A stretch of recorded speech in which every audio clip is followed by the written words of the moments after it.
Hamlet, William Shakespeare, Act 1, Scene I. Elsinore. A platform before the castle, Francisco at his post. Enter to him Bernardo. Bernardo, who's there? Francisco, nay, answer me, stand, and unfold yourself. Bernardo, long live the king. Francisco, Bernardo, Bernardo, he, Francisco, you come most carefully upon your hour. Bernardo, 'tis now struck 12, get thee to bed. Francisco, Francisco, for this relief much thanks, 'tis bitter cold, and I am sick at heart. Bernardo, have you had quiet guard? Francisco, not a mouse stirring. Bernardo, well, good night. If you do meet Horatio and Marcellus, the rivals of my watch, bid them make haste. Francisco, I think I hear them. Stand, ho! Who's there? Enter Horatio and Marcellus. Horatio, friends to this ground. Marcellus, and liegeman to the Dane. Francisco, give you good night. Marcellus, oh, farewell, honest soldier. Who hath relieved you? Francisco, Bernardo has my place. Give you good night. Exit. Marcellus, holla. Bernardo, Bernardo, say. What, is Horatio there? Horatio, a piece of him. Bernardo, welcome. Horatio, welcome. Good Marcellus. Marcellus, what, has this thing appeared again tonight? Bernardo, I have seen nothing. Marcellus, Horatio says 'tis but our fantasy, and will not let belief take hold of him, touching this dreaded sight, twice seen of us. Therefore I have entreated him along with us to watch the minutes of this night, that if again this apparition come, he may approve our eyes and speak to it. Horatio, tush, tush, 'twill not appear. Bernardo, sit down a while, and let us once again assail your ears, that are so fortified against our story, what we have 2 nights seen. Horatio, well, sit we down, and let us hear Bernardo speak of this. Bernardo, last night of all, when yond same star that's westward from the pole, had made his course to illume that part of heaven, where now it burns, Marcellus and myself. The bell then beating 1, enter ghost. Marcellus, peace, break thee off, look, where it comes again. Bernardo, in the same figure, like the king that's dead. Marcellus, thou art a scholar, speak to it. Horatio, Bernardo, looks it not like the king? Mark it. Horatio, Horatio, most like, it harrows me with fear and wonder. Bernardo, it would be spoke to. Marcellus, question it. Horatio, Horatio, what art thou that usurpst this time of night, together with that fair and warlike form, in which the majesty of buried Denmark, did sometimes march? By heaven I charge thee, speak. Marcellus, it is offended. Bernardo, see, it stalks away. Horatio, stay. Speak, speak. I charge thee, speak. Exit ghost. Marcellus, 'tis gone, and will not answer. Bernardo, how now? Horatio, you tremble and look pale. Is not this something more than fantasy? What think you own't? Horatio, before my God, I might not this believe, without the sensible and true avouch of mine own eyes. Marcellus, is it not like the king? Horatio, as thou art to thyself. Such was the very armor he had on, when he the ambitious Norway combated. So frowned he once, when, in an angry pile, he smote the sledded Polacks on the ice. 'Tis strange, Marcellus, thus twice before, and jump at this dead hour. With martial stalk hath he gone by our watch. Horatio, in what particular thought to work I know not, but in the gross and scope of my opinion, this bode some strange eruption to our state. Marcellus, good now, sit down, and tell me, he that knows, why this same strict and most observant watch, so nightly toils the subject of the land, and why such daily cast of brazen cannon, and foreign mart for implements of war, why such impress of shipwrights, whose sore task, does not divide the Sunday from the week? What might be toward, that this sweaty haste, doth make the night joined laborer with the day? Who is that can inform me? Horatio, that can I, at least, the whisper goes so. Our last king, whose image even but now appeared to us, was, as you know, by Fortinbras of Norway, thereto pricked on by a most emulate pride, dead to the combat, in which our valiant Hamlet, for so this side of our known world esteemed him, did slay this Fortinbras, who by a sealed compact, well ratified by law and heraldry, did forfeit, with his life, all those his lands, which he stood seized of, to the conqueror, against the which, a moiety competent, was gauged by our king, which had returned, to the inheritance of Fortinbras, had he been vanquisher, as, by the same covenant, and carriage of the article designed, his fell to Hamlet. Now, sir, young Fortinbras, of unimproved metal hot and full, hath in the skirts of Norway here and there, shot up a list of lawless resolutes, for food and diet, to some enterprise, that hath a stomach hind, which is no other, as it doth well appear unto our state, but to recover of us, by strong hand, and terms compulsatory, those foresaid lands, so by his father lost, and this, I take it, is the main motive of our preparations. The source of this our watch and the chief head, of this post-haste and rummage in the land, Bernardo, I think it be no other but e'en so.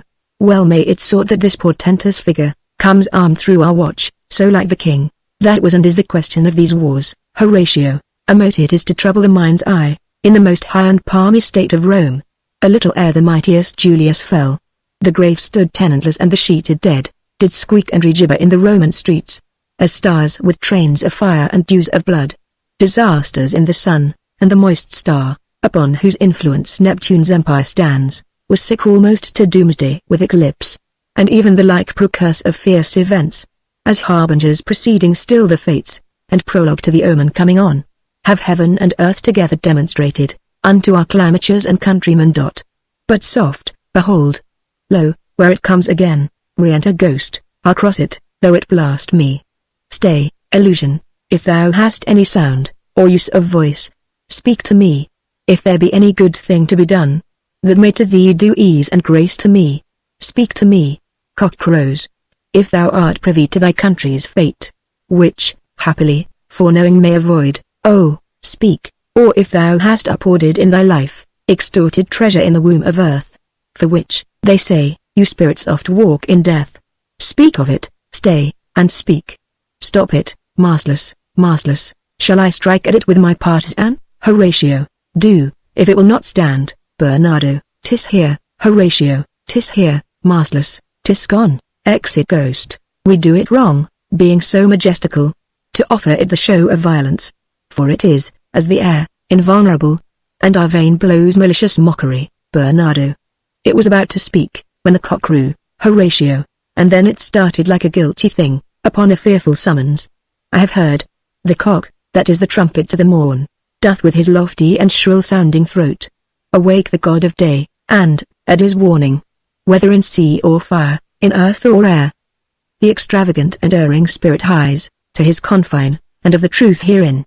This present object made probation, mastless, it faded on the crowing of the cock. Some say that ever against that season comes, wherein our Saviour's birth is celebrated. The bird adorning singeth all that night long, and then, they say, no spirit dares stir abroad. The nights are wholesome, then no planets strike, no fairy takes, nor witch hath power to charm. So hallowed and so gracious is the time, Horatio, so have I heard and do in part believe it. But, look, the morn, in russet mantle clad, walks o'er the dew of yon high eastward hill. Break we our watch up, and by my advice, let us impart what we have seen tonight, unto young Hamlet, for, upon my life, this spirit, dumb to us, will speak to him. Do you consent we shall acquaint him with it, as needful in our loves, fitting our duty, mastless, let's. I pray, and I this morning know, where we shall find him most conveniently. Exeunt. Scene 2. A room of state in the castle. Enter King Claudius, Queen Gertrude, Hamlet, Polonius, Laertes, Voltimand, Cornelius, lords, and attendants. King Claudius, though yet of Hamlet our dear brother's death, the memory be green, and that it us befitted, to bear our hearts in grief and our whole kingdom to be contracted in one brow of woe.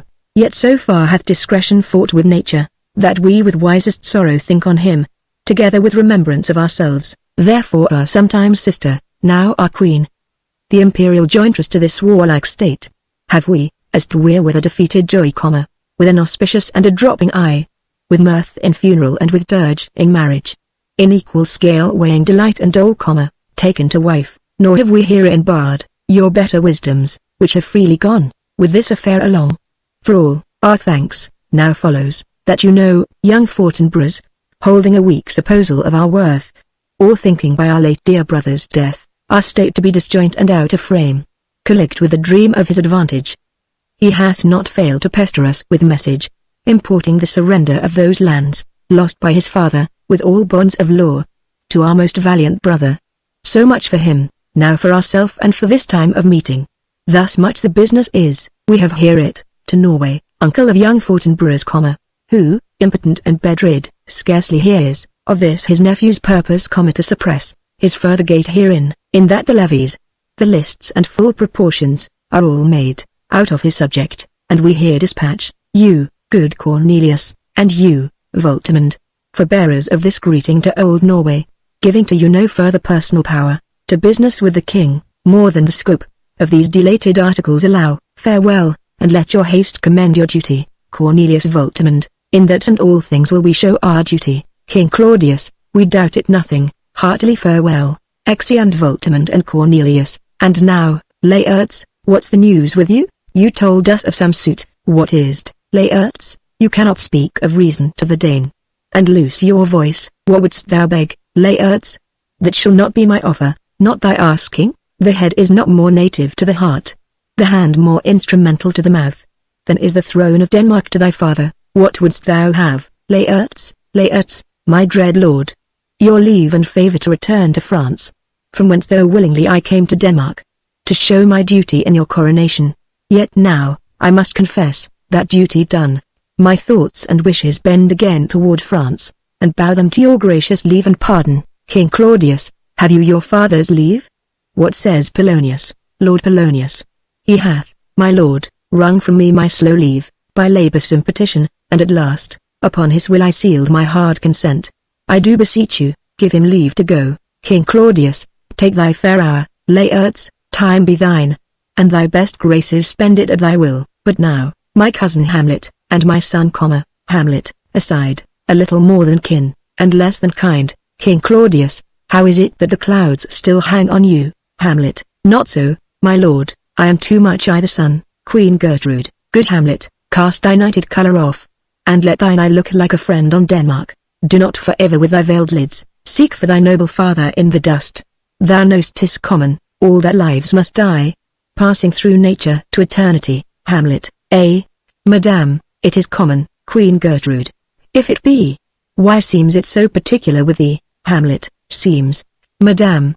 Nay it is, I know not seems, 'tis not alone my inky cloak, good mother, nor customary suits of solemn black, nor windy suspiration of forced breath, no, nor the fruitful river in the eye, nor the dejected havia of the visage, together with all forms, moods, shapes of grief, that can denote me truly. These indeed seem, for they are actions that a man might play, but I have that within which passeth show. These but the trappings and the suits of woe. King Claudius, 'tis sweet and commendable in your nature, Hamlet, to give these mourning duties to your father. But, you must know, your father lost a father. That father lost his, and the survivor bound, in filial obligation for some term, to do obsequious sorrow, but to persevere, in obstinate condolement is a course, of impious stubbornness. 'Tis unmanly grief. It shows a will most incorrect to heaven, a heart unfortified, a mind impatient, an understanding simple and unschooled.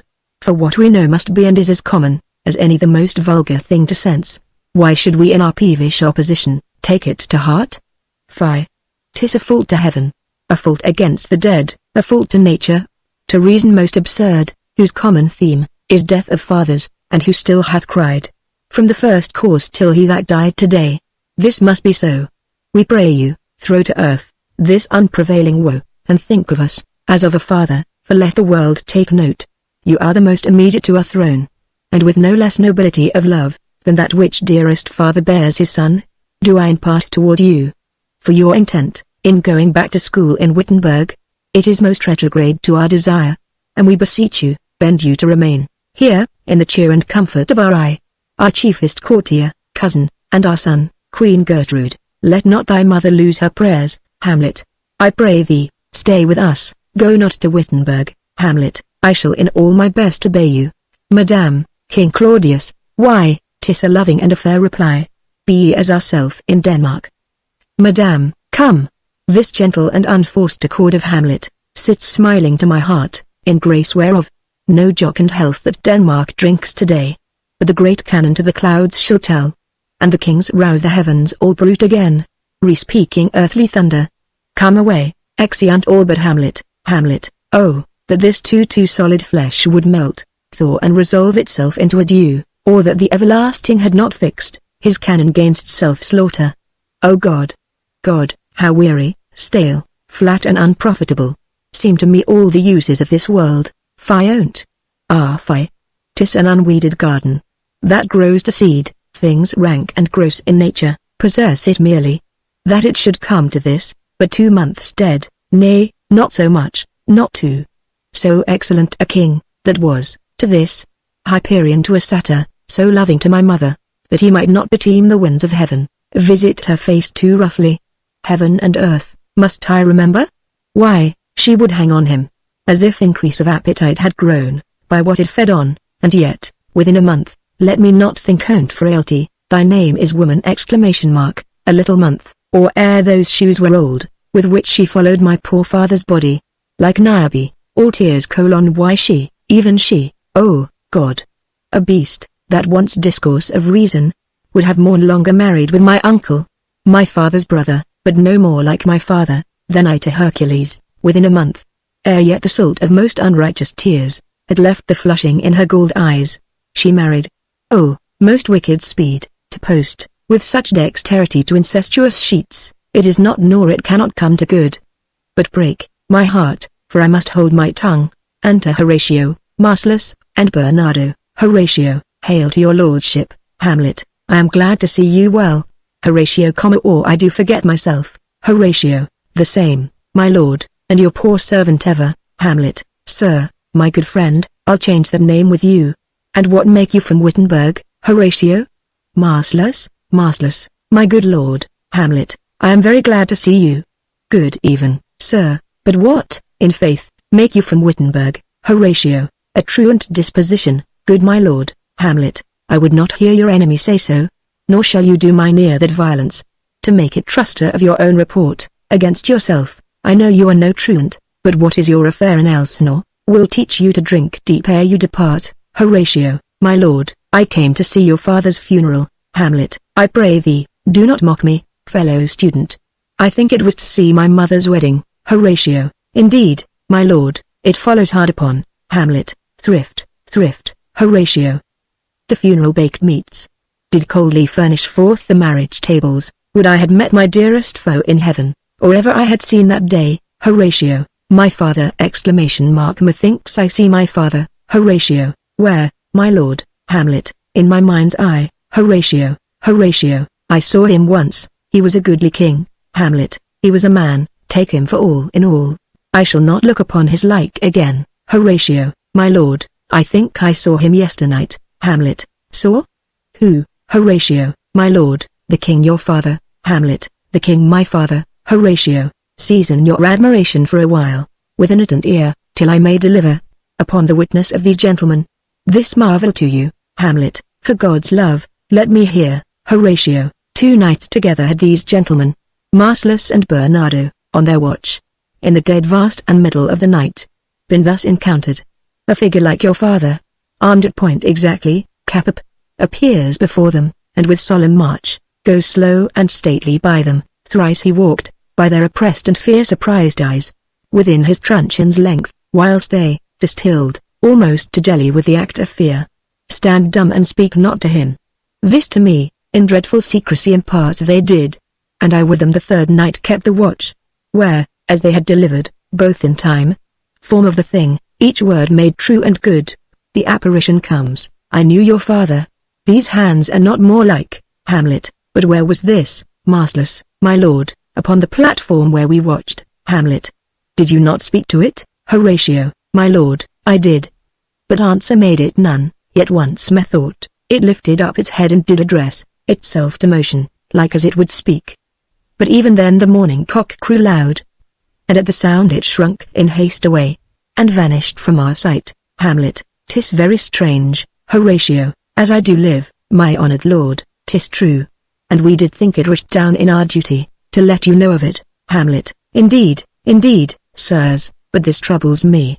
Hold you the watch tonight? Marcellus Bernardo, we do, my lord. Hamlet, armed, say you? Marcellus Bernardo, armed, my lord. Hamlet, from top to toe? Marcellus Bernardo, my lord, from head to foot. Hamlet, then saw you not his face? Horatio, oh, yes, my lord, he wore his beaver up. Hamlet, what? Looked he frowningly? Horatio, a countenance more in sorrow than in anger. Hamlet, pale or red? Horatio, nay, very pale. Hamlet, and fixed his eyes upon you? Horatio, most constantly. Hamlet, I would I had been there. Horatio, it would have much amazed you. Hamlet, very like, very like.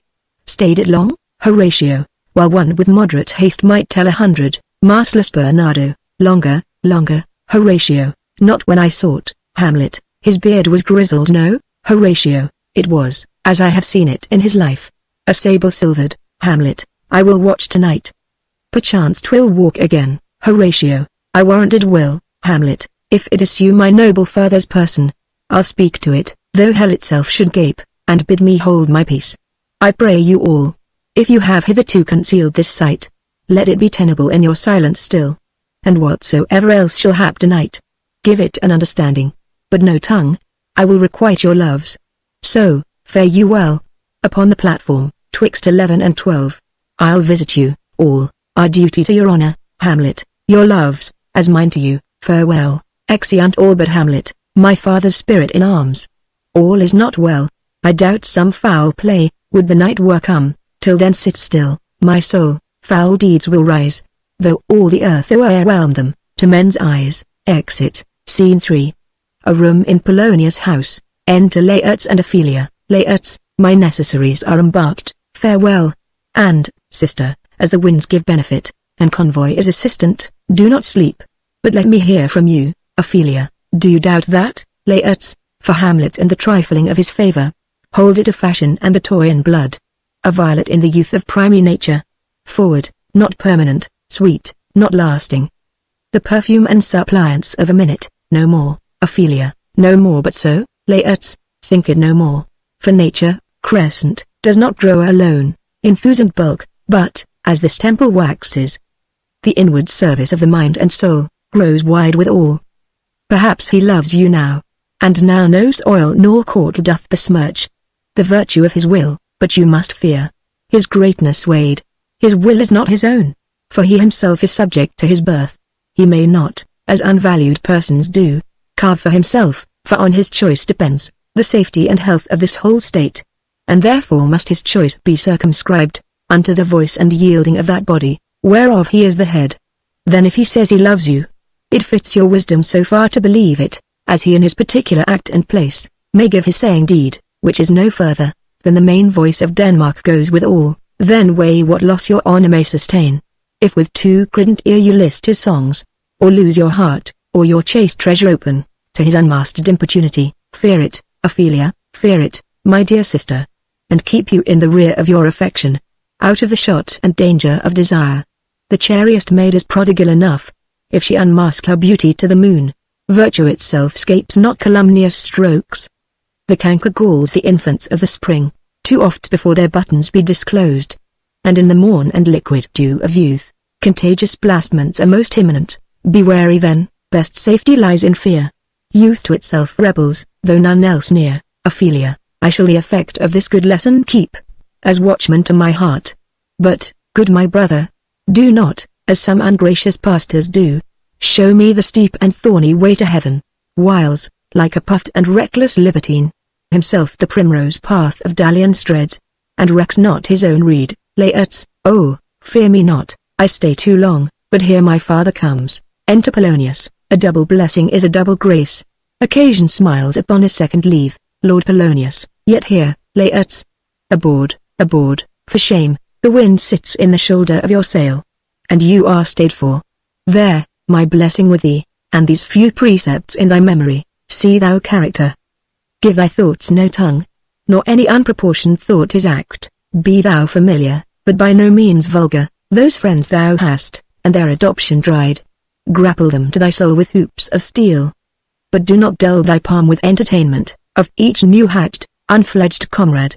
Beware of entrance to a quarrel, but being in bed that the opposed may beware of thee. Give every man thy ear, but few thy voice. Take each man's censure, but reserve thy judgment. Costly thy habit as thy purse can buy, but not expressed in fancy. Rich, not gaudy, for the apparel oft proclaims the man, and they in France of the best rank and station, are of a most select and generous chief in that, neither a borrower nor a lender be, for loan oft loses both itself and friend, and borrowing dulls the edge of husbandry. This above all, to thine own self be true, and it must follow, as the night the day. Thou canst not then be false to any man. Farewell, my blessing season this in thee. Laertes, most humbly do I take my leave, my lord, Lord Polonius. The time invites you. Go, your servants tend. Laertes, farewell, Ophelia, and remember well what I have said to you. Ophelia, 'tis in my memory locked, and you yourself shall keep the key of it. Laertes, farewell. Exit. Lord Polonius, what is't, Ophelia? He hath said to you, Ophelia, so please you, something touching the Lord Hamlet. Lord Polonius, marry, well bethought. 'Tis told me, he hath very oft of late given private time to you, and you yourself have of your audience been most free and bounteous. If it be so, as so 'tis put on me, and that in way of caution, I must tell you, you do not understand yourself so clearly, as it behoves my daughter and your honor. What is between you? Give me up the truth, Ophelia. He hath, my lord, of late made many tenders of his affection to me. Lord Polonius, affection? Pooh! You speak like a green girl. Unsifted in such perilous circumstance, do you believe his tenders, as you call them? Ophelia, I do not know, my lord, what I should think. Lord Polonius, marry, I'll teach you. Think yourself a baby, that you have ta'en these tenders for true pay, which are not sterling. Tender yourself more dearly, or not to crack the wind of the poor phrase. Running it thus you'll tender me a fool. Ophelia, my lord, he hath importuned me with love, in honorable fashion. Lord Polonius, fashion you may call it. Go to, Ophelia, and hath given countenance to his speech, my lord, with almost all the holy vows of heaven. Lord Polonius, springes to catch woodcocks. I do know, when the blood burns, how prodigal the soul, lends the tongue vows. These blazes, daughter, giving more light than heat, extinct in both, even in their promise, as it is making, you must not take for fire. From this time, be somewhat scanter of your maiden presence. Set your entreatments at a higher rate than a command to parley. For Lord Hamlet, believe so much in him, that he is young, and with a larger tether may he walk, than may be given you. In few, Ophelia, do not believe his vows, for they are brokers, not of that dye which their investments show, but mere implorators of unholy suits, breathing like sanctified and pious bawds, the better to beguile. This is for all. I would not, in plain terms, from this time forth, have you so slander any moment leisure, as to give words or talk with the Lord Hamlet. Look tot, I charge you, come your ways. Ophelia, I shall obey, my lord. Exeunt. Scene 4. The platform. Enter Hamlet, Horatio, and Marcellus. Hamlet, the air bites shrewdly, it is very cold. Horatio, it is a nipping and an eager air. Hamlet, what hour now? Horatio, I think it lacks of 12. Hamlet, no, it is struck. Horatio, indeed? I heard it not. Then it draws near the season, wherein the spirit held his wont to walk, a flourish of trumpets, and ordnance shot off, within. What does this mean, my lord? Hamlet, the king doth wake tonight and takes his rouse, keeps wassail, and the swaggering upspring reels, and, as he drains his draughts of Rhenish down, the kettle drum and trumpet thus bray out the triumph of his pledge. Horatio, is it a custom? Hamlet, marry, is't, but to my mind, though I am native here, and to the manner born, it is a custom, more honored in the breach than the observance. This heavy-headed revel east and west, makes us traduced and taxed of other nations. They clep us drunkards, and with swinish phrase, soil our addition, and indeed it takes, from our achievements, though performed at height, the pith and marrow of our attribute. So, oft it chances in particular men, that for some vicious mole of nature in them, as, in their birth wherein they are not guilty, since nature cannot choose his origin, by the o'ergrowth of some complexion, oft breaking down the pales and forts of reason, or by some habit that too much o'erleavens the form of plausive manners, that these men, carrying, I say, the stamp of one defect, being nature's livery, or fortune's star comma, their virtues else be they as pure as grace, as infinite as man may undergo, shall in the general censure take corruption, from that particular fault, the dram of eel, doth all the noble substance of a doubt, to his own scandal. Horatio, look, my lord, it comes. Enter Ghost. Hamlet, angels and ministers of grace defend us. Be thou a spirit of health or goblin damned. Bring with thee airs from heaven or blasts from hell. Be thy intents wicked or charitable. Thou comest in such a questionable shape, that I will speak to thee. I'll call thee Hamlet. King, father, Roldane, oh, answer me, let me not burst in ignorance, but tell, why thy canonized bones, hearsed in death, have burst their cerements, why the sepulchre, wherein we saw thee quietly inurned, hath opened his ponderous and marble jaws, to cast thee up again. What may this mean? That thou, dead corse, again in complete steel, revisitst thus the glimpses of the moon, making night hideous, and we fools of nature, so horridly to shake our disposition, with thoughts beyond the reaches of our souls? Say, why is this? Wherefore? What should we do? Ghost beckons Hamlet, Horatio, it beckons you to go away with it, as if it some impartment did desire, to you alone, mastless. Look, with what courteous action, it waves you to a more removed ground.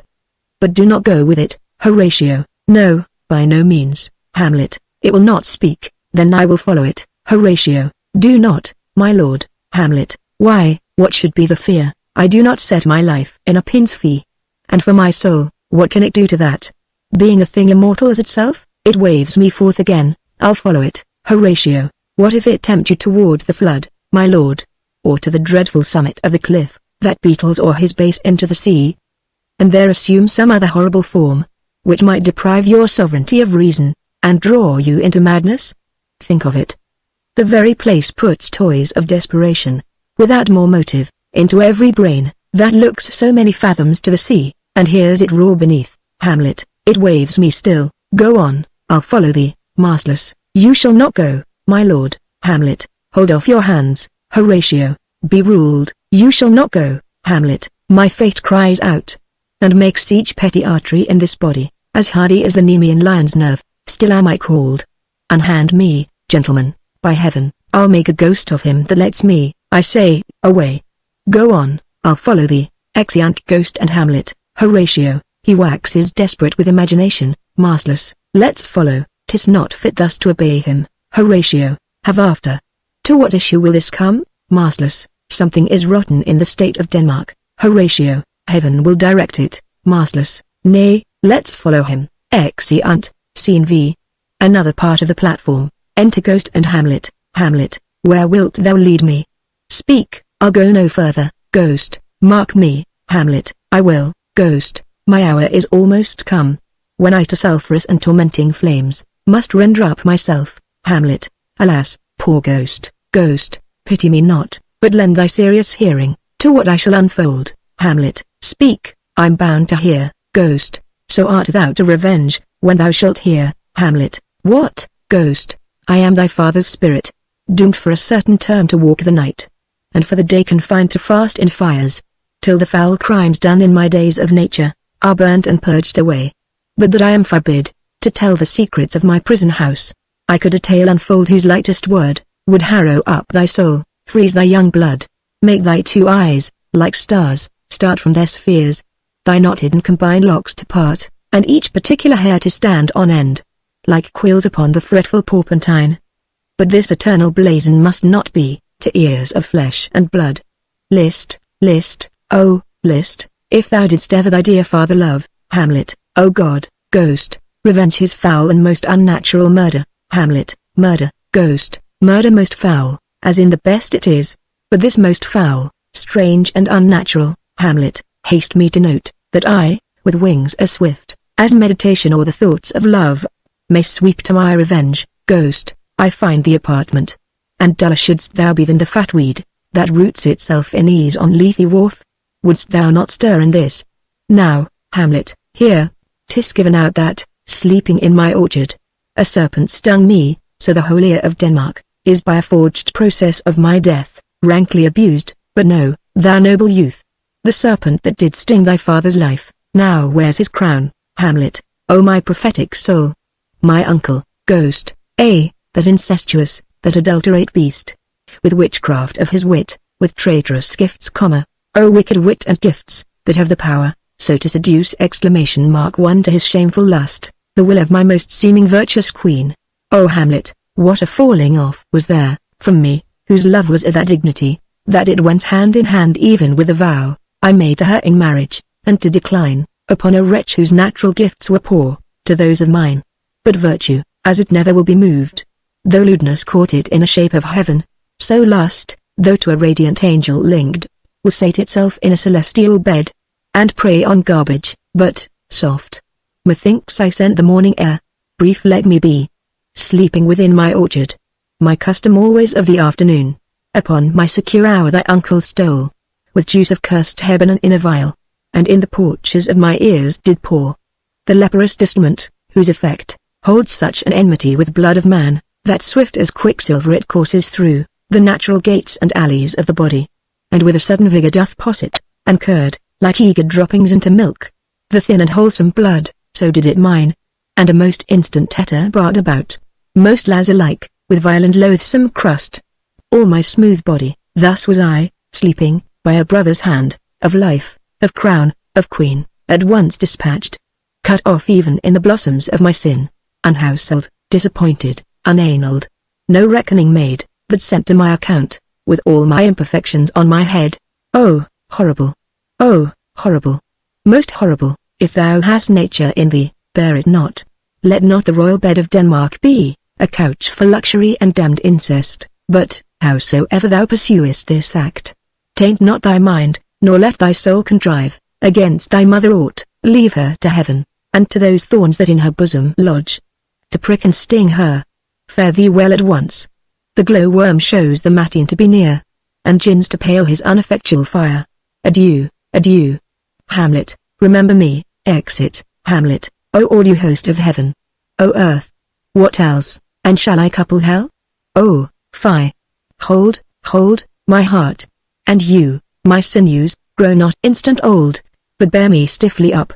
Remember thee, thou poor ghost, while memory holds a seat in this distracted globe. Remember thee, yea, from the table of my memory, I'll wipe away all trivial fond records, all sores of books, all forms, all pressures past, that youth and observation copied there. And thy commandment all alone shall live, within the book and volume of my brain, unmixed with baser matter. Yes, by heaven, O most pernicious woman, O villain, villain, smiling, damned villain, my table's meat it is I set it down, that one may smile, and be a villain. At least I'm sure it may be so in Denmark. Writing, so, uncle, you are. Now to my word. It is adieu, adieu. Remember me, I have sworn mastless Horatio, within, my lord, mastless, within, Lord Hamlet, Horatio, within, heaven secure him, Hamlet, so be it, Horatio, within, hillo, ha, my lord, Hamlet, hillo, ha, boy. Come, bird, come, enter Horatio and mastless, how is't, my noble lord, Horatio, what news, my lord, Hamlet? Oh, wonderful, Horatio, good my lord, tell it, Hamlet. No, you'll reveal it, Horatio. Not I, my lord, by heaven, mastless, nor I, my lord, Hamlet. How say you, then, would heart of man once think it, but you'll be secret, Horatio mastless, by heaven, my lord, Hamlet. There's ne'er a villain dwelling in all Denmark, but he's an arrant knave, Horatio, there needs no ghost, my lord, come from the grave, to tell us this, Hamlet. Why, right, you're either right. And so, without more circumstance at all, I hold it fit that we shake hands and part. You, as your business and desire shall point you, for every man has business and desire, such as it is, and for mine own poor part, look you, I'll go pray, Horatio. These are but wild and whirling words, my lord, Hamlet. I'm sorry they offend you, heartily. Yes, faith heartily, Horatio. There's no offense, my lord, Hamlet. Yes, by Saint Patrick, but there is, Horatio. And much offense too. Touching this vision here. It is an honest ghost, that let me tell you. For your desire to know what is between us. Oh, our master T as you may.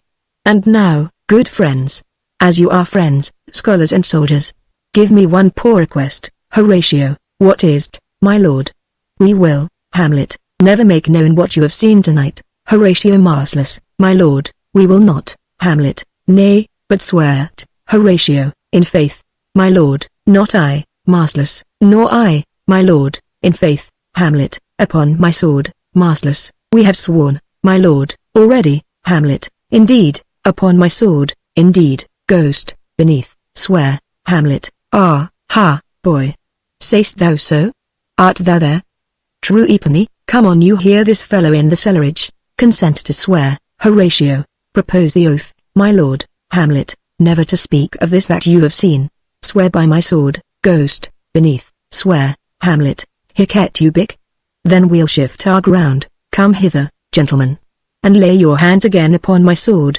Never to speak of this that you have heard.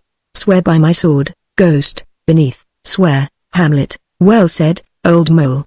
Canst work I the earth so fast? A worthy pioneer.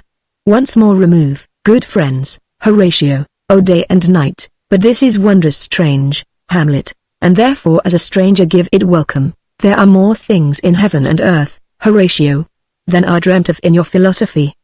But come, here, as before, never, so help you mercy.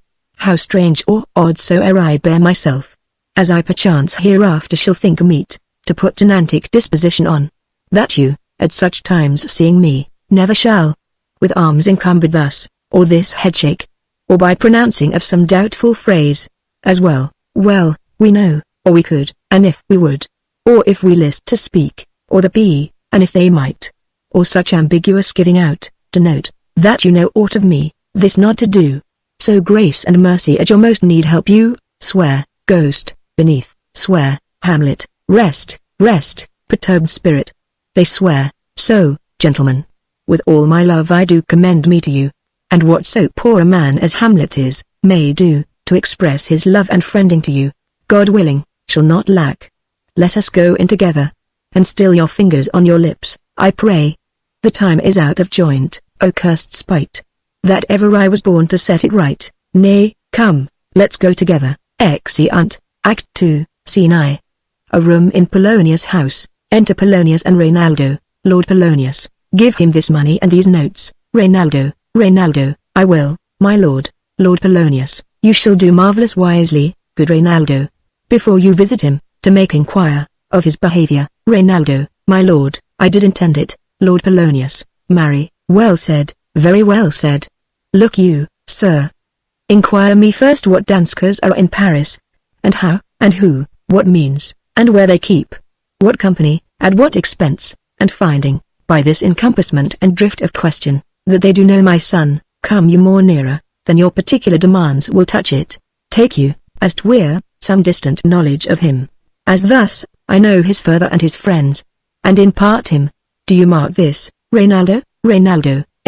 Very well, my lord, Lord Polonius, and impart him, but you may say not well. But, if 't be he I mean, he's very wild. Addicted so, and there put on him, what forgeries you please, marry, none so rank, as may dishonour him, take heed of that. But, sir, such wanton, wild and usual slips, as are companions noted and the most known, to youth and liberty, Reynaldo, as gaming, my lord, Lord Polonius, or drinking, fencing, swearing, quarrelling, drabbing, you may go so far, Reynaldo, my lord, that would dishonour him, Lord Polonius. Faith, no, as you may season it in the charge, you must not put another scandal on him, that he is open to incontinency. That's not my meaning, but breathe his faults so quaintly, that they may seem the taints of liberty, the flash and outbreak of a fiery mind, a savageness in unreclaimed blood, of general assault, Reynaldo. But, my good lord, Lord Polonius, wherefore should you do this, Reynaldo? My lord, I would know that, Lord Polonius, marry, sir, here's my drift, and I believe, it is a fetch of wit, you laying these slight sullies on my son, as 'twere a thing a little soiled either working, mark you, your party in converse, him you would sound, having ever seen in the prenominate crimes, the youth you breathe of guilty, be assured, he closes with you in this consequence, good sir, or so, or friend, or gentleman, according to the phrase or the addition, of man and country. Reynaldo, very good, my lord, Lord Polonius, and then, sir, does he this? He does. What was I about to say?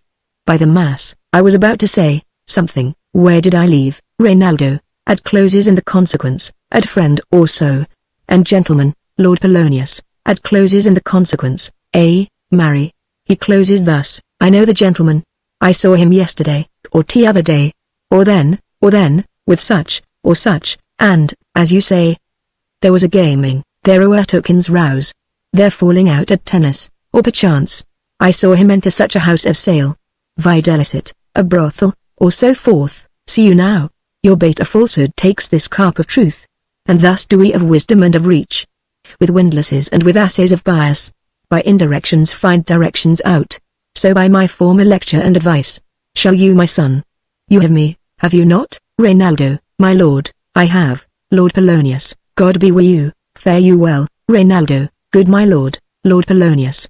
Observe his inclination in yourself, Reynaldo. I shall, my lord, Lord Polonius. And let him ply his music, Reynaldo. Well, my lord, Lord Polonius. Farewell. Exit Reynaldo. Enter Ophelia. How now, Ophelia? What's the matter, Ophelia? Oh, my lord, I have been so affrighted, Lord Polonius. With what? I the name of God, Ophelia, my lord, as I was sewing in my closet.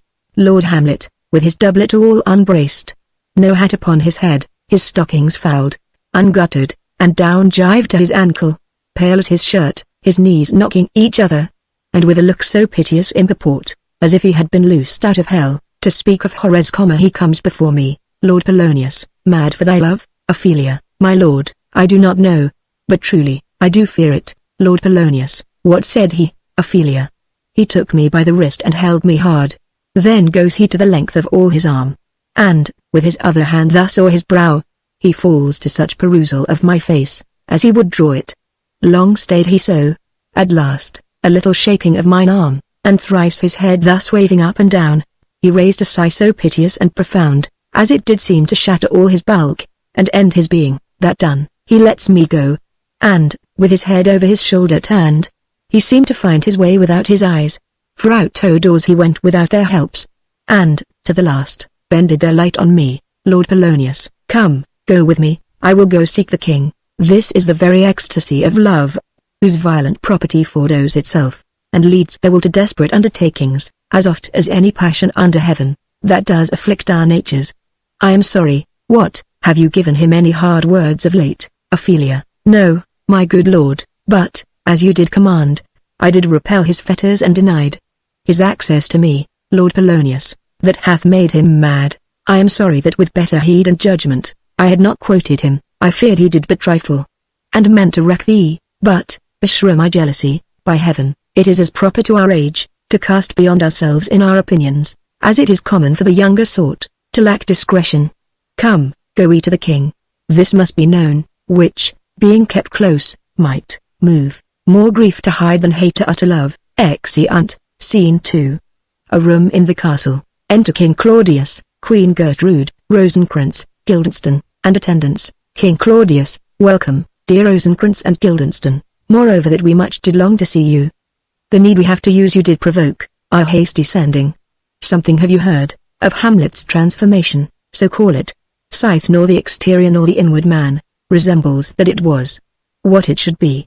More than his father's death, that thus hath put him so much from the understanding of himself, I cannot dream of. I entreat you both, that, being of so young days brought up with him, and Scythe so neighboured to his youth and haviour, that you vouchsafe your rest here in our court, some little time, so by your companies, to draw him on to pleasures, and to gather, so much as from occasion you may glean, whether aught, to us unknown, afflicts him thus, that, opened, lies within our remedy. Queen Gertrude, good gentleman, he hath much talked of you, and sure I am 2 men there are not living, to whom he more adheres. If it will please you, to show us so much gentry and goodwill, as to expend your time with us a while, for the supply and profit of our hope, your visitation shall receive such thanks, as fits a king's remembrance. Rosencrantz, both your majesties, might, by the sovereign power you have of us, put your dread pleasures more into command, than to entreaty. Guildenstern, but we both obey, and here give up ourselves, in the full bent, to lay our service freely at your feet. To be commanded, King Claudius. Thanks, Rosencrantz and gentle Guildenstern. Queen Gertrude, thanks, Guildenstern and gentle Rosencrantz. And I beseech you instantly to visit my too much changed son. Go, some of you, and bring these gentlemen where Hamlet is. Guildenstern, heavens make our presence and our practices pleasant and helpful to him. Queen Gertrude, Amen. Exeunt Rosencrantz, Guildenstern, and some attendants. Enter Polonius, Lord Polonius. The ambassadors from Norway, my good lord, are joyfully returned. King Claudius, Thou still hast been the father of good news, Lord Polonius. Have I, my lord? I assure my good liege, I hold my duty, as I hold my soul, both to my God and to my gracious king. And I do think, or else this brain of mine hunts not the trail of policy so sure, as it hath used to do, that I have found the very cause of Hamlet's lunacy. King Claudius, oh, speak of that, that do I long to hear. Lord Polonius, give first admittance to the ambassadors. My news shall be the fruit to that great feast. King Claudius, thyself do grace to them, and bring them in. Exit Polonius. He tells me, my dear Gertrude, he hath found the head and source of all your son's distemper. Queen Gertrude, I doubt it is no other but the main. His father's death, and our o'er hasty marriage. King Claudius, well, we shall sift him. Re-enter Polonius, with Voltimand and Cornelius. Welcome, my good friends. Say, Voltimand, what from our brother Norway? Voltimand, most fair return of greetings and desires. Upon our first, he sent out to suppress his nephew's levies, which to him appeared to be a preparation gainst the Polack. But, better looked into, he truly found it was against your highness, whereat grieved, that so his sickness, age and impotence, was falsely borne in hand, sends out arrests on Fortinbras, which he, in brief, obeys, receives rebuke from Norway, and in fine, makes vow before his uncle nevermore to give the assay of arms against your majesty, whereon old Norway, overcome with joy, gives him 3,000 crowns in annual fee, and his commission to employ those soldiers, so levied as before, against the Polack, with an entreaty, herein further shown, giving a paper, that it might please you to give quiet pass, through your dominions for this enterprise, on such regards of safety and allowance, as therein are set down. King Claudius, it likes us well, and at our more considered time well read, answer, and think upon this business. Meantime we thank you for your well-took labor. Go to your rest, at night we'll feast together. Most welcome home, Exeunt Voltimand and Cornelius. Lord Polonius, this business is well ended, my liege, and madam, to expostulate, what majesty should be, what duty is, why day is day, night night, and time is time, were nothing but to waste night, day and time. Therefore, since brevity is the soul of wit, and tediousness the limbs and outward flourishes, I will be brief. Your noble son is mad. Mad call I it, for, to define true madness, what is but to be nothing else but mad. But let that go. Queen Gertrude, more matter, with less art. Lord Polonius, Madame, I swear I use no art at all. That he is mad, 'tis true, 'tis pity. And pity 'tis true, a foolish figure. But farewell it, for I will use no art. Mad let us grant him, then, and now remains, that we find out the cause of this effect. Or rather say, the cause of this defect, for this effect defective comes by cause. Thus it remains, and the remainder thus. Pepend, I have a daughter have while she is mine, who, in her duty and obedience, mark, hath given me this. Now gather, and surmise, reads, to the celestial and my soul's idol, the most beautified Ophelia, that's an ill phrase, a vile phrase, beautified is a vile phrase, but you shall hear. Thus, reads, in her excellent white bosom, these, and see, Queen Gertrude, came this from Hamlet to her. Lord Polonius, good madam, stay a while, I will be faithful. Reads, doubt thou the stars of fire, doubt that the sun doth move, doubt truth to be a liar, but never doubt I love. O dear Ophelia, I am ill at these numbers. I have not heart to reckon my groans, but that, I love thee best, O most best, believe it. Adieu, thine evermore most dear lady, whilst this machine is to him, Hamlet, this, in obedience, hath my daughter shown me, and more above, hath his solicitings, as they fell out by time, by means and place, all given to mine ear, King Claudius. But how hath she received his love? Lord Polonius, what do you think of me, King Claudius, as of a man faithful and honorable? Lord Polonius, I would fain prove so. But what might you think? When I had seen this hot love on the wing, as I perceived it, I must tell you that, before my daughter told me what might you, or my dear majesty your queen here, think, if I had played the desk or table book, or given my heart a winking, mute and dumb, or looked upon this love with idle sight, what might you think? No, I went round to work, and my young mistress thus I did bespeak. Lord Hamlet is a prince, out of thy star.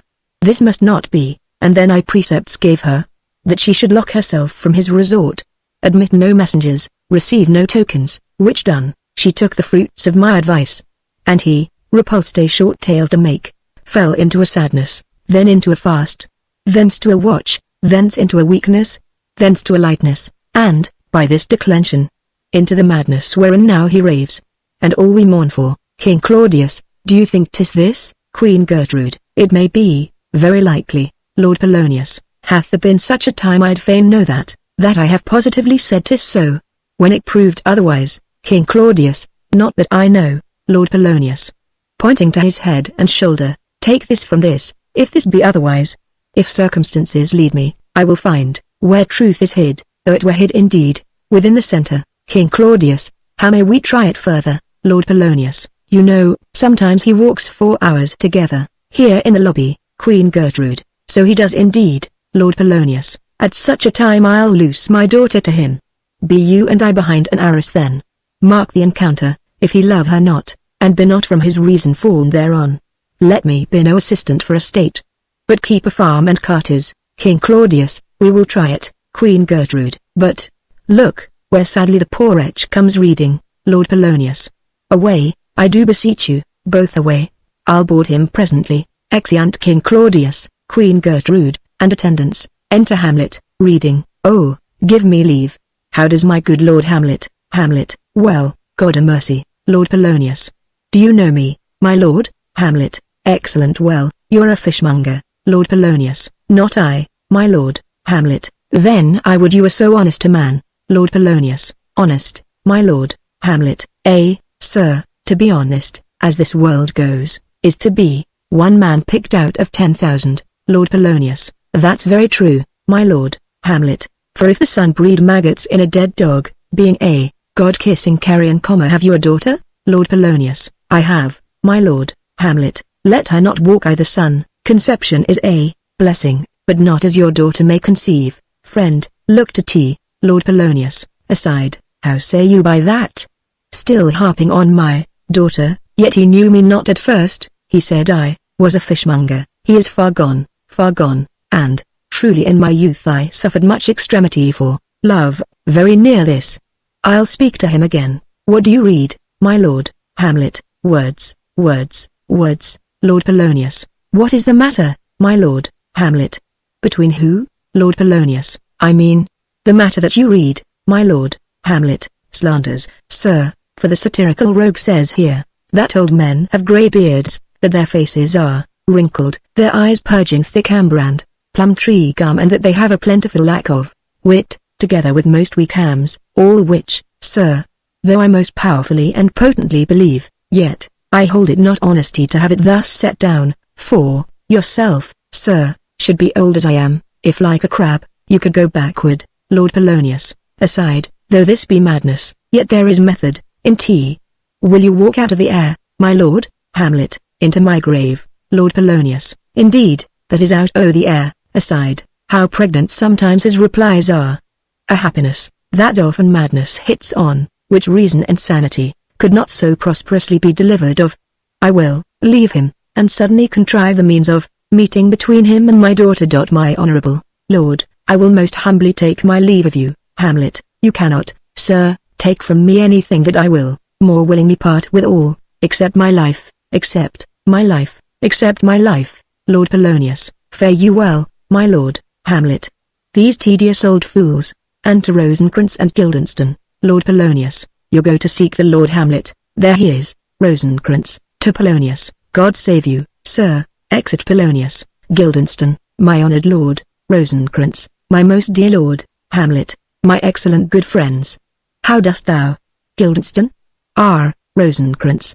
Good lads, how do ye both? Rosencrantz, as the indifferent children of the earth. Guildenstern, happy, in that we are not over happy. On fortune's cap we are not the very button. Hamlet, nor the soles of her shoe. Rosencrantz, neither, my lord. Hamlet, then you live about her waist, or in the middle of her favors? Guildenstern, faith, her privates we. Hamlet, in the secret parts of fortune. Oh, most true, she is a strumpet. What's the news? Rosencrantz, none, my lord, but that the world's grown honest. Hamlet, then is doomsday near, but your news is not true. Let me question more in particular, what have you, my good friends, deserved at the hands of fortune? that she sends you to prison hither? Guildenstern, prison, my lord. Hamlet, Denmark's a prison. Rosencrantz, then is the world one. Hamlet, a goodly one, in which there are many confines, wards and dungeons, Denmark being one o' the worst. Rosencrantz, we think not so, my lord. Hamlet, why, then, 'tis none to you, for there is nothing, either good or bad, but thinking makes it so. To me, it is a prison. Rosencrantz, why then, your ambition makes it one. 'Tis too narrow for your mind. Hamlet, O God, I could be bounded in a nutshell and count myself a king of infinite space, were it not that I have bad dreams. Guildenstern, which dreams indeed are ambition, for the very substance of the ambitious is merely the shadow of a dream. Hamlet, a dream itself is but a shadow. Rosencrantz, truly, and I hold ambition of so airy and light a quality that it is but a shadow's shadow. Hamlet, then are our beggars bodies, and our monarchs and outstretched heroes the beggars' shadows. Shall we, to the court? For, by my fay, I cannot reason. Rosencrantz, Guildenstern, will wait upon you. Hamlet, no such matter, I will not sort you with the rest of my servants, for, to speak to you like an honest man, I am most dreadfully attended. But, in their beaten way of friendship, what make you at Elsinore? Rosencrantz, to visit you, my lord, no other occasion. Hamlet, beggar that I am even poor in thanks, but I thank you, and sure, dear friends, my thanks are too dear a halfpenny. Were you not sent for? Is it your own inclining? Is it a free visitation? Come, deal justly with me. Come, nay, speak. Guildenstern, what should we say, my lord? Hamlet, why, anything, but to the purpose. You were sent for, and there is a kind of confession in your looks, which your modesties have not craft enough to colour. I know the good king and queen have sent for you. Rosencrantz, to what end, my lord? Hamlet, that you must teach me. But let me conjure you, by the rights of our fellowship, by the consonancy of our youth, by the obligation of our ever-preserved love, and by what more dear or better proposer could charge you withal, be even and direct with me, whether you are sent for, or no. Rosencrantz, aside to Guildenstern, what say you? Hamlet, aside, nay, then, I have an eye of you. If you love me, hold not off. Guildenstern, my lord, we were sent for. Hamlet, I will tell you why, so shall my anticipation prevent your discovery, and your secrecy to the king and queen moult no feather. I have of late but, wherefore I know not, lost all my mirth, forgone all custom of exercises, and indeed it goes so heavily with my disposition that this goodly frame, there, earth, seems to me a sterile promontory, this most excellent canopy, the air, look you, this brave, o'erhanging firmament, this majestical roof fretted with golden fire, why, it appears no other thing to me than a foul and pestilent congregation of vapours. What a piece of work is a man! How noble in reason, how infinite in faculty, in form and moving how express and admirable, in action how like an angel, in apprehension how like a god, the beauty of their world, the paragon of animals. And yet, to me, what is this quintessence of dust? Man delights not, me, no, nor woman neither, though by your smiling, you seem to say so. Rosencrantz, my lord, there was no such stuff in my thoughts. Hamlet, why did you laugh then, when I said man delights not me? Rosencrantz, to think, my lord, if you delight not in man, what Lenten entertainment the players shall receive from you, we coated them on the way, and hither are they, coming, to offer you service. Hamlet, he that plays the king shall be welcome, his majesty shall have tribute of me, the adventurous knight shall use his foil and target, the lover shall not sigh gratis, the humorous man shall end his part in peace, the clown shall make those laugh whose lungs are tickled o'er the seer, and the lady shall say her mind freely, or the blank verse shall halt. Fort. What players are they, Rosencrantz, even those you were wont to take delight in, their tragedians of the city? Hamlet, how chances it they travel? Their residence, both in reputation and profit, was better both ways. Rosencrantz, I think their inhibition comes by the means of their late innovation. Hamlet, do they hold the same estimation they did when I was in the city? Are they so followed? Rosencrantz, no, indeed, are they not? Hamlet, how comes it? Do they grow rusty? Rosencrantz, nay, their endeavour keeps in the wonted pace, but there is, sir, an array of children, little heiresses, that cry out on the top of question, and are most tyrannically clapped fort. These are now their fashion, and so brutal the common stages, so they call them that many wearing rapiers are afraid of, goose quills and dare scarce come thither. Hamlet, what, are they children? Who maintains them? How are they escorted? Will they pursue the quality no longer than they can sing?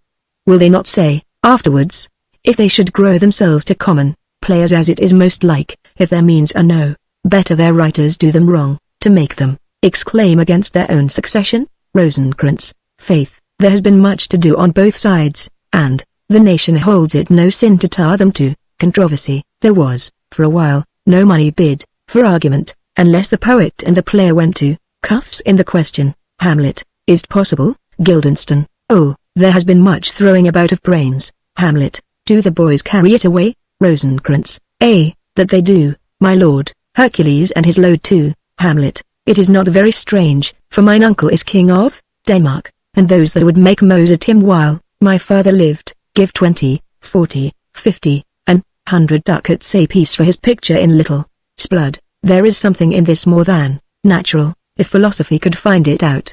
Flourish of trumpets within. Guildenstern, there are the players. Hamlet, gentlemen, you are welcome to Elsinore. Your hands. Come then. The appurtenance of welcome is fashion and ceremony. Let me comply with you in this garb, lest my extent to the players, which, I tell you, must show fairly outward, should more appear like entertainment than yours. You are welcome, but my uncle, father and aunt mother are deceived. Guildenstern, in what, my dear lord? Hamlet, I am the mad northwest, when the wind is southerly I know a hawk from a handsaw. Enter Polonius. Lord Polonius, well be with you, gentlemen. Hamlet, hark you, Guildenstern, and you too, Aditya, hearer, that great baby you see there is not yet out of his swaddling clouds. Rosencrantz, happily he's the second time come to them, for they say an old man is twice a child. Hamlet, I will prophesy he comes to tell me of the players.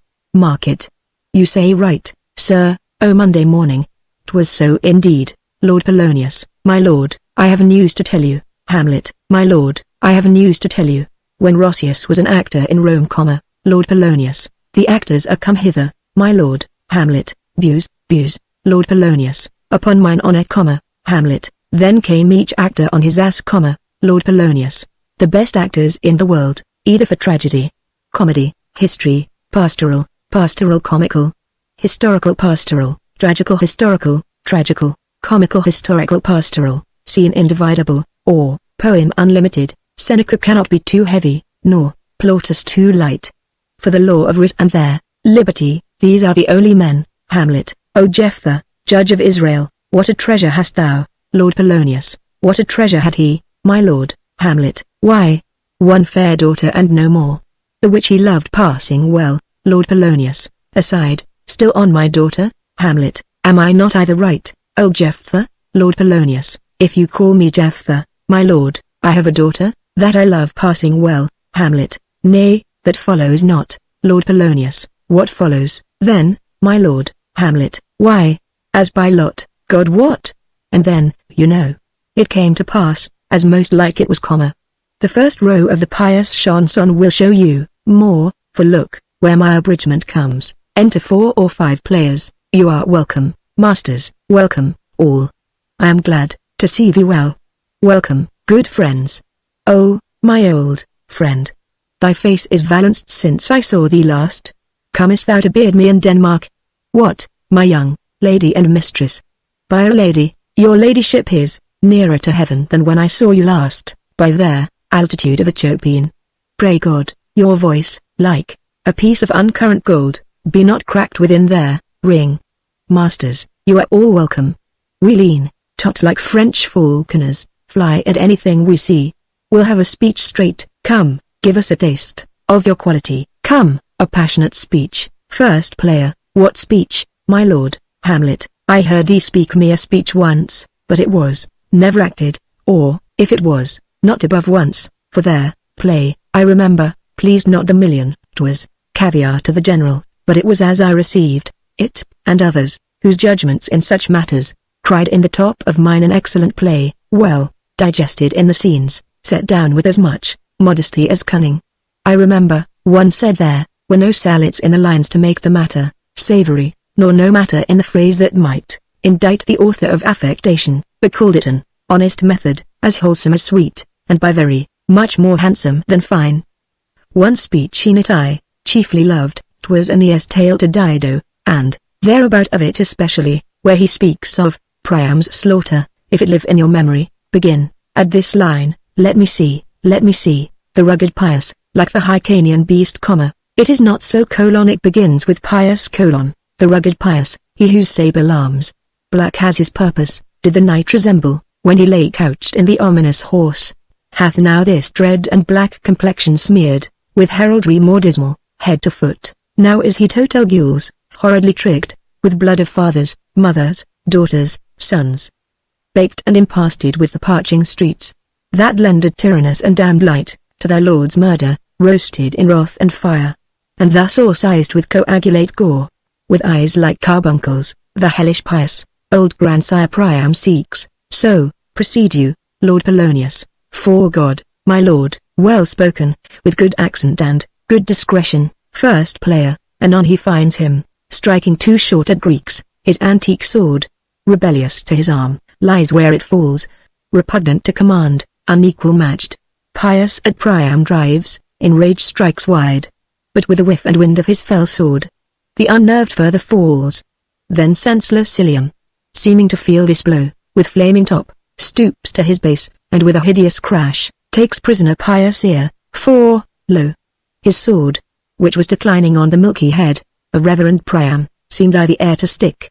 So, as a painted tyrant, Pius stood, and like a neutral to his will and matter, did nothing, but, as we often see, against some storm, a silence in the heavens, the rack stand still, the bold wind speechless, and the orb below, as hush as death, and on the dreadful thunder, doth rend the region. So, after Pius' pause, aroused vengeance sets him new a work, and never did the Cyclops' hammers fall on Mars's armor forged for proof it turn, with less remorse than Pius' bleeding sword, now falls on Priam. Out, thou strumpet, Fortune! All you gods, in general synod, take away her power, break all the spokes and fellies from her wheel, and bowl the round nave down the hill of heaven, as low as to the fiends. Lord Polonius, this is too long. Hamlet, it shall to the barbers, with your beard. Prithee, say on, he's for a jig or a tale of bawdry, or he sleeps, say on, come to Hecuba, first player. But who had seen the mobbled queen? Hamlet, the mobbled queen? Lord Polonius, that's good, mobbled queen is good, first player, run barefoot up and down, threatening the flames, with bison room, a clout upon that head, where late the diadem stood, and for a robe, about her lank and all teemed loins, a blanket, in the alarm of fear caught up, who this had seen, with tongue in venom steeped, gainst fortune's state would reason have pronounced. But if the gods themselves did see her then, when she saw Pius make malicious sport, in mincing with his sword her husband's limbs, the instant burst of clamour that she made, unless things mortal move them not at all, would have made milch the burning eyes of heaven, and passion in the gods. Lord Polonius, look, whether he has not turned his colour and has tears in's eyes. Pray you, no more. Hamlet, 'tis well, I'll have thee speak out the rest soon. Good my lord, will you see the players well bestowed? Do you hear? Let them be well used, for they are the abstract and brief chronicles of their time. After your death you were better have a bad epitaph than their ill report while you live. Lord Polonius, my lord, I will use them according to their desert. Hamlet, God's bodykins, man, much better, use every man after his desert, and who should scape whipping, use them after your own honor and dignity. The less they deserve, the more merit is in your bounty. Take them in. Lord Polonius, come, sirs. Hamlet, follow him. Friends, we'll hear a play tomorrow. Exit Polonius with all the players but the first. Dost thou hear me, old friend? Can you play the Murder of Gonzago? First player, my lord. Hamlet, we'll have tomorrow night. You could, for a need, study a speech of some 12 or 16 lines, which I would set down and insert in't, could you not? First player, my lord. Hamlet, very well. Follow that lord, and look you mock him not. Exit first player. My good friends, I'll leave you till night. You are welcome to Elsinore, Rosencrantz. Good my lord. Hamlet, so, God be with ye. Exeunt Rosencrantz and Guildenstern. Now I am alone. Oh, What a rogue and peasant slave am I! Is it not monstrous that this player here, but in a fiction, in a dream of passion, could force his soul so to his own conceit, that from her working all his visage wand, tears in his eyes, distraction in his aspect, a broken voice, and his whole function suiting, with forms to his conceit? And all for nothing, for Hecuba. What's Hecuba to him, or he to Hecuba? That he should weep for her? What would he do? Had he the motive and the cue for passion, that I have? He would drown the stage with tears, and cleave the general ear with horrid speech, make mad the guilty and appall the free, confound the ignorant, and amaze indeed the very faculties of eyes and ears. Yet I, a dull and muddy mettled rascal, peak, like John a dreams, unpregnant of my cause, and can say nothing, no, not for a king, upon whose property and most dear life, a damned defeat was made. Am I a coward, who calls me villain? Breaks my pate across, plucks off my beard, and blows it in my face, tweaks me by the nose, gives me the lie the throat, as deep as to the lungs? Who does me this? Ha, swoons, I should take it, for it cannot be, but I am pigeon-livered and lack gall, to make oppression bitter, or ere this, I should have fatted all the region kites, with this slave's offal, bloody, bawdy villain, remorseless, treacherous, lecherous, kindless villain. Oh, vengeance, why, what an ass am I! This is most brave, that I, the son of a dear father murdered, prompted to my revenge by heaven and hell, must, like a whore, unpack my heart with words, and fall a cursing, like a very drab, a scullion, fire-point. For, about, my brain, I have heard, that guilty creatures sitting at a play, have by the very cunning of the scene, been struck so to the soul that presently, they have proclaimed their malefactions. For murder, though it have no tongue, will speak, with most miraculous organ. I'll have these players, play something like the murder of my father, before mine uncle, I'll observe his looks. I'll tempt him to the quick, if he but blench. I know my course. The spirit that I have seen, may be the devil, and the devil hath power, to assume a pleasing shape, yea, and perhaps, out of my weakness and my melancholy, as he is very potent with such spirits, abuses me to damn me. I'll have grounds, more relative than this, the play-s the thing, wherein I'll catch the conscience of the king. Exit, Act 3, Scene I. A room in the castle. Enter King Claudius, Queen Gertrude, Polonius, Ophelia, Rosencrantz, and Guildenstern. King Claudius, and can you, by no drift of circumstance, get from him why he puts on this confusion, grating so harshly all his days of quiet, with turbulent and dangerous lunacy? Rosencrantz. He does confess he feels himself distracted, but from what cause he will by no means speak. Guildenstern. Nor do we find him forward to be sounded, but, with a crafty madness, keeps aloof, when we would bring him on to some confession, of his true state. Queen Gertrude. Did he receive you well? Rosencrantz. Must like a gentleman. Guildenstern. But with much forcing of his disposition. Rosencrantz. Niggard of question, but, of our demands, most free in his reply. Queen Gertrude. Did you essay him, to any pastime? Rosencrantz. Madame, it so fell out, that certain players, we all wrought on the way, of these we told him. And there did seem in him a kind of joy, to hear of it. They are about the court, and, as I think, they have already order, this night to play before him. Lord Polonius. 'Tis most true, and he beseeched me to entreat your majesties, to hear and see the matter. King Claudius. With all my heart, and it doth much content me, to hear him so inclined. Good gentleman, give him a further edge, and drive his purpose on to these delights. Rosencrantz. We shall, my lord. Exeunt Rosencrantz and Guildenstern. King Claudius. Sweet Gertrude, leave us too, for we have closely sent for Hamlet hither, that he, as 'twere by accident, may hear, affront Ophelia, her father and myself, Lawfulus Biles, will so bestow ourselves that, seeing, unseen, we may of their encounter frankly judge, and gather by him, as he is behaved, if 't be the affliction of his love or no, that thus he suffers for. Queen Gertrude. I shall obey you, and for your part, Ophelia, I do wish, that your good beauties be the happy cause, of Hamlet's wildness, so shall I hope your virtues, will bring him to his wonted way again. To both your honours, Ophelia. Madame, I wish it may. Exit Queen Gertrude. Lord Polonius. Ophelia, walk you here? Gracious, so please you, we will bestow ourselves, to Ophelia. Read on this book, that show of such an exercise may colour, your loneliness.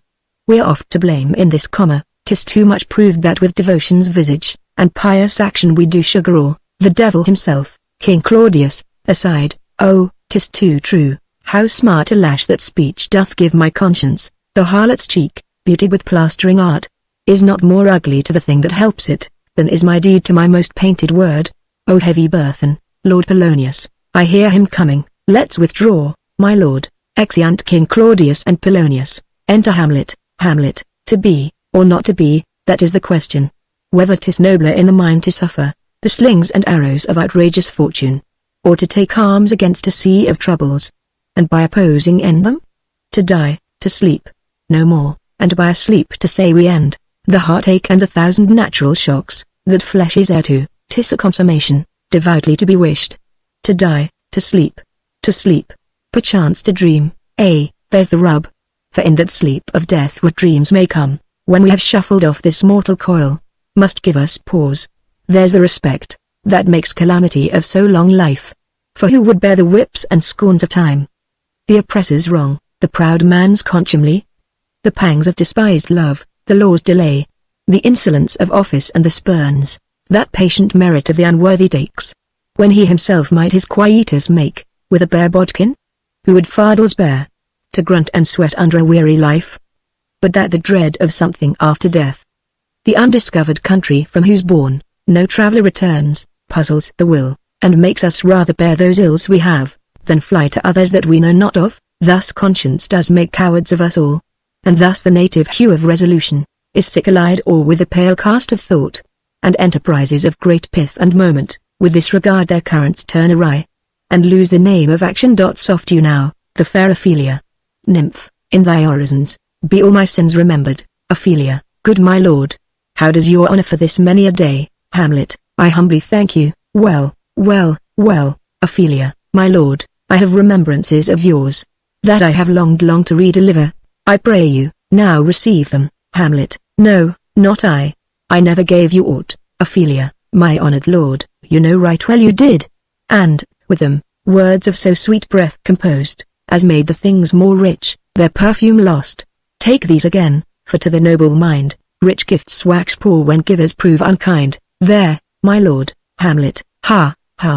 Are you honest? Ophelia, my lord. Hamlet, are you fair? Ophelia, what means your lordship? Hamlet, that if you be honest and fair, your honesty should admit no discourse to your beauty. Ophelia, could beauty, my lord, have better commerce than with honesty? Hamlet, truly, for the power of beauty will sooner transform honesty from what it is to a bawd than their force of honesty can translate beauty into his likeness. This was sometime a paradox, but now there, time gives it proof. I did love you once, Ophelia. Indeed, my lord, you made me believe so. Hamlet, you should not have believed me, for virtue cannot so inoculate our old stock but we shall relish of it. I loved you not, Ophelia, I was the more deceived. Hamlet, get thee to a nunnery. Why wouldst thou be a breeder of sinners? I am myself indifferent honest, but yet I could accuse me of such things that it were better my mother had not borne me. I am very proud, revengeful, ambitious, with more offences at my beck than I have thoughts to put them in, imagination to give them shape, or time to act them in. What should such fellows as I do crawling between earth and heaven? We are arrant knaves, all, believe none of us. Go thy ways to a nunnery. Where's your father? Ophelia, at home, my lord. Hamlet, let the doors be shut upon him, that he may play the fool nowhere but in's own house. Farewell, Ophelia. Oh, help him, you sweet heavens. Hamlet, if thou dost marry, I'll give thee this plague for thy dowry. Be thou as chaste as ice, as pure as snow, thou shalt not escape calumny. Get thee to a nunnery. Go, farewell. Or, if thou wilt needs marry a fool, for wise men know well enough what monsters you make of them. To a nunnery, go, and quickly too. Farewell, Ophelia. O heavenly powers, restore him. Hamlet, I have heard of your paintings too, well enough. God has given you one face, and you make yourselves another. You jig, you amble, and you lisp, and nickname God's creatures, and make your wantonness your ignorance. Go to, I'll no more own't, it hath made me mad. I say, we will have no more marriages. Those that are married already, all but one, shall live, the rest shall keep as they are. To a nunnery, go. Exit. Ophelia, Oh, what a noble mind is here o'erthrown, the courtiers, soldiers, scholars, eye, tongue, sword. The expectancy and rose of the fair state, the glass of fashion and the mould of form, the observed of all observers, quite down, and I, of ladies most deject and wretched, that sucked the honey of his music vows. Now see that noble and most sovereign reason, like sweet bells jangled, out of tune and harsh, that unmatched form and feature of blown youth, blasted with ecstasy. Oh, woe is me, to have seen what I have seen, see what I see. Re-enter King Claudius and Polonius. King Claudius, love. His affections do not that way tend, nor what he spake, though it lacked form a little, was not like madness. There's something in his soul, or which his melancholy sits on brood, and I do doubt the hatch and the disclose, will be some danger, which for to prevent, I have in quick determination, thus set it down, he shall with speed to England, for the demand of our neglected tribute, haply the seas and countries different, with variable objects shall expel, this something settled matter in his heart, whereon his brain still beating puts him thus, from fashion of himself. What think you own't, Lord Polonius? It shall do well, but yet do I believe, the origin and commencement of his grief, sprung from neglected love. How now, Ophelia, you need not tell us what Lord Hamlet said, we heard it all. My lord, do as you please, but, if you hold it fit, after the play, let his queen mother all alone entreat him, to show his grief, let her be round with him, and I'll be placed, so please you, in the ear, of all their conference. If she find him not, to England send him, or confine him where, your wisdom best shall think, King Claudius, it shall be so. Madness in great ones must not unwatched go. Exeunt. Scene 2. A hall in the castle. Enter Hamlet and players. Hamlet, speak the speech, I pray you, as I pronounced it to you, trippingly on the tongue, but if you mouth it, as many of your players do, I had as lief there, town crier spoke my lines. Nor do not saw the air, too much with your hand, thus, but use all gently. For in the very torrent, tempest, and, as I may say, the whirlwind of passion, you must acquire and beget, a temperance that may give it smoothness. Oh, it offends me to the soul to hear a robustious, periwig-pated fellow tear a passion to tatters, to very rags, to split the ears of the groundlings, who, for the most part are capable of nothing but inexplicable dumb shows and noise. I would have such a fellow whipped for o'er-doing termagant. It out Herod's Herod, pray you, avoid it. First player, I warrant your honor, Hamlet, be not too tame neither, but let your own discretion be your tutor, suit the action to the word, there, word to the action, with this special o'erstep not, the modesty of nature, for anything so overdone is, from the purpose of playing, whose end, both at their first and now, was and is, to hold, as 'twere, there, mirror up to nature, to show virtue her own feature, scorn her own image, and the very age and body of the time his form and pressure. Now this overdone, or come tardy off, though it make the unskilful laugh, cannot but make the judicious grieve, there, censure of the which one must in your allowance, o'erweigh a whole theatre of others. Oh, there be players that I have seen play, and heard others praise, and that highly, not to speak it profanely, that, neither having the accent of Christians nor the gait of Christian, pagan, nor man, have so strutted and bellowed that I have thought some of nature's journeymen had made men and not made them. Well, they imitated humanity so abominably. First player, I hope we have reformed that indifferently with us, Sir Hamlet. Oh, reform it altogether, and let those that play your clowns speak no more than is set down for them. For there be of them that will themselves laugh, too, set on some quantity of barren spectators to laugh, too, though, in the meantime, some necessary question of the play be then to be considered. That's villainous, and shows a most pitiful ambition, in the fool that uses it.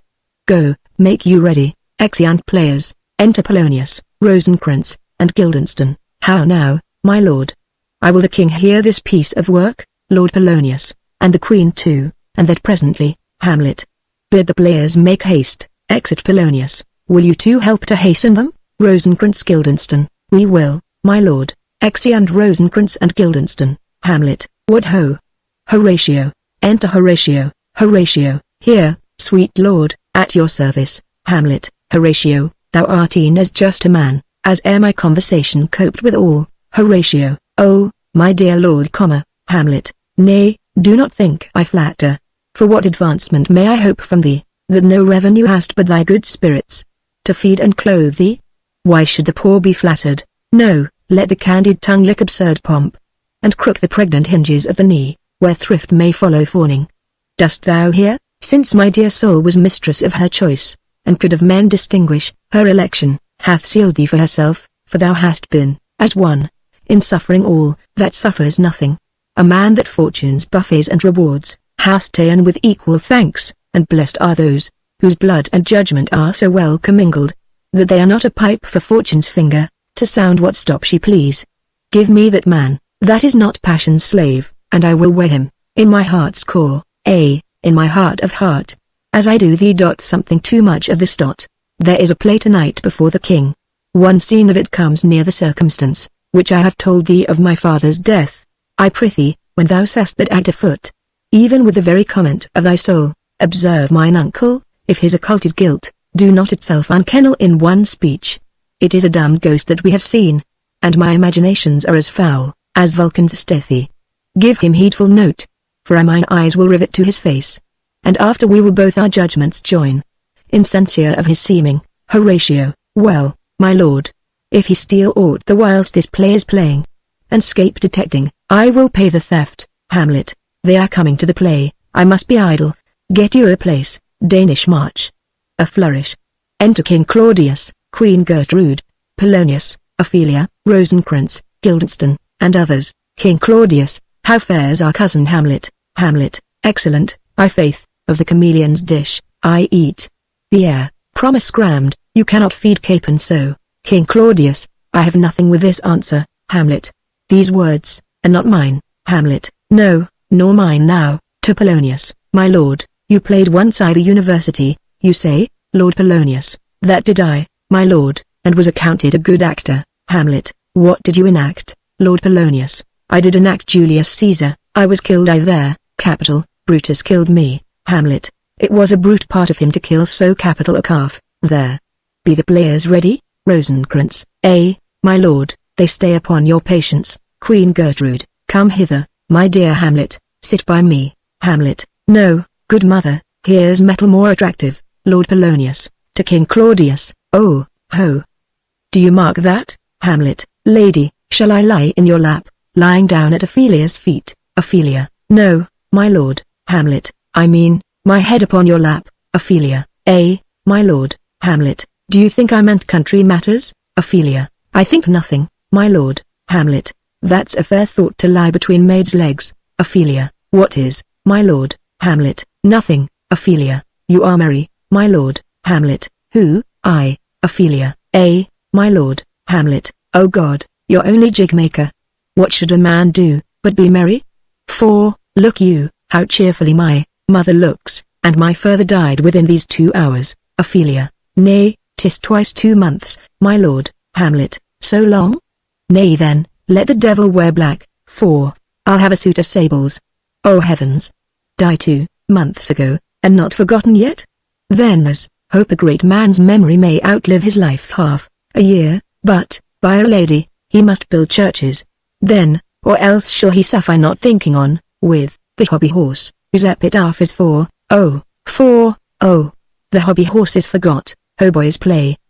The dumb show enters. Enter a king and a queen very lovingly, the queen embracing him, and he her. She kneels, and makes show of protestation unto him. He takes her up, and declines his head upon her neck, lays him down upon a bank of flowers. She, seeing him asleep, leaves him. Anon comes in the fellow, takes off his crown, kisses it, and pours poison in the king's ears, and exit. The queen returns, finds the king dead, and makes passionate action. The poisoner, with some 2 or 3 mutes, comes in again, seeming to lament with her. The dead body is carried away. The poisoner woos the queen with gifts. She seems loath and unwilling a while, but in the end accepts his love. Exeunt. Ophelia, what means this, my lord? Hamlet, marry, this is mishing malcho, it means mischief. Ophelia, belike this show imports the argument of the play. Enter prologue. Hamlet, we shall know by this fellow. The players cannot keep counsel, they'll tell all. Ophelia, will he tell us what this show meant? Hamlet, or any show that you'll show him, be not you ashamed to show, he'll not shame to tell you what it means. Ophelia, You are naught, you are naught. I'll mark the play, prologue, for us, and for our tragedy. Here, stooping to your clemency, we beg your hearing patiently. Exit. Hamlet. Is this a prologue, or the posy of a ring? Ophelia. 'Tis brief, my lord. Hamlet. As woman's love, enter two players, king and queen. Player king. Full 30 times hath Phoebus' cart gone round, Neptune's salt wash and telesorbed ground. And 30 dozen moons with borrowed sheen, about the world have times 1230s been. Since love our hearts and Hymen did our hands, unite committal in most sacred bands. Player queen. So many journeys may the sun and moon, make us again count or ere love be done. But, woe is me, you are so sick of late, so far from cheer and from your former state, that I distrust you.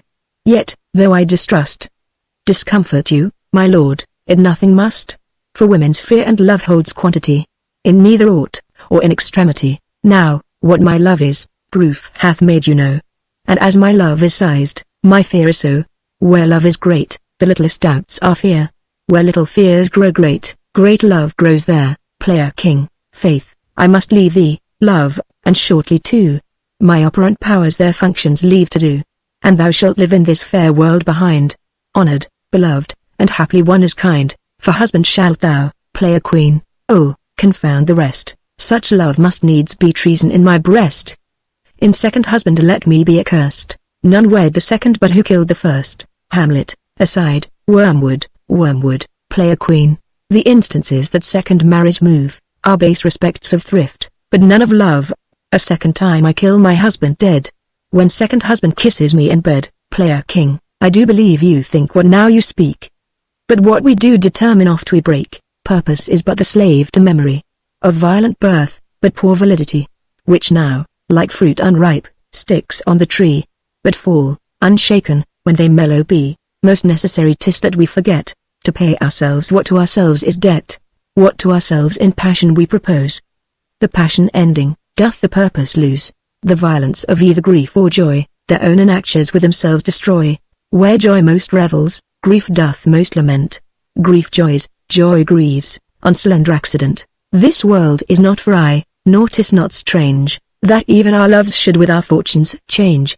For 'tis a question left us yet to prove, whether love lead fortune, or else fortune love. The great man down, you mark his favorite flies.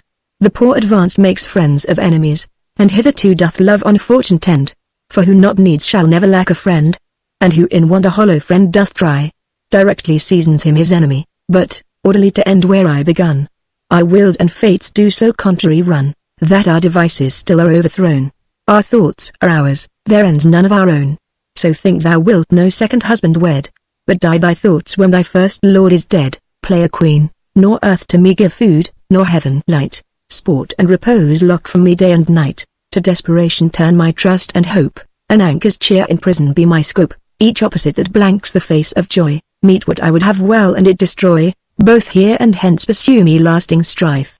If, once a widow's, ever I be wife. Hamlet. If she should break it now, player king, 'tis deeply sworn. Sweet, leave me here a while. My spirits grow dull, and fain I would beguile the tedious day with sleep. Sleeps, player queen, sleep rock thy brain, and never come mischance between us twain. Exit. Hamlet. Madame, how like you this play, Queen Gertrude? The lady protests too much, methinks. Hamlet. Oh, but she'll keep her word. King Claudius, have you heard the argument?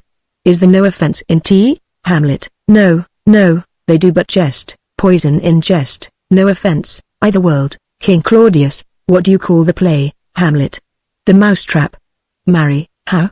Tropically. This play is the image of a murder done in Vienna. Gonzago is the Duke's name, his wife, Baptista. You shall see, anon. 'Tis a knavish piece of work, but what ho, that?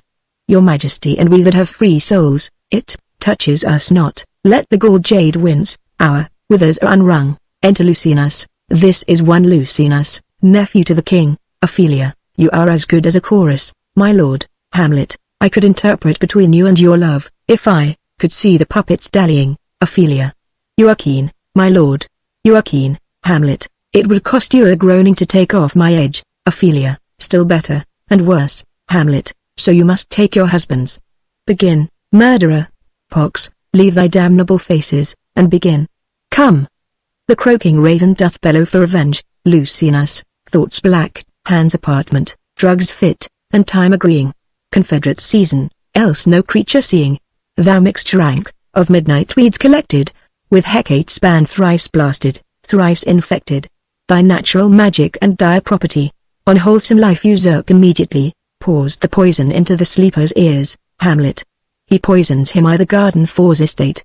His name's Gonzago. The story is extant, and writ in choice Italian. You shall see anon how the murderer gets the love of Gonzago's wife, Ophelia. The king rises. Hamlet. What, frighted with false fire, Queen Gertrude? How fares my lord, Lord Polonius? Give o'er the play, King Claudius. Give me some light. Away, all, lights, lights, lights. Exeunt all but Hamlet and Horatio. Hamlet. Why, let the stricken deer go weep. The heart ungalled play. For some must watch, while some must sleep. So runs the world away. Would not this, sir, and a forest of feathers if the rest of my fortunes turn Turk with me with 2 provincial roses on my raised shoes, get me a fellowship in a cry of players, sir? Horatio, half a share. Hamlet, a whole one. Aye, for thou dost know, O Damon dear, this realm dismantled was of Jove himself, and now reigns here a very, very Pajuk. Horatio, you might have rhymed. Hamlet, oh good Horatio, I'll take the ghost's word for £1,000. Didst perceive? Horatio, very well, my lord. Hamlet, upon the talk of the poisoning? Horatio, I did very well note him. Hamlet, ah, ha. Come, some music.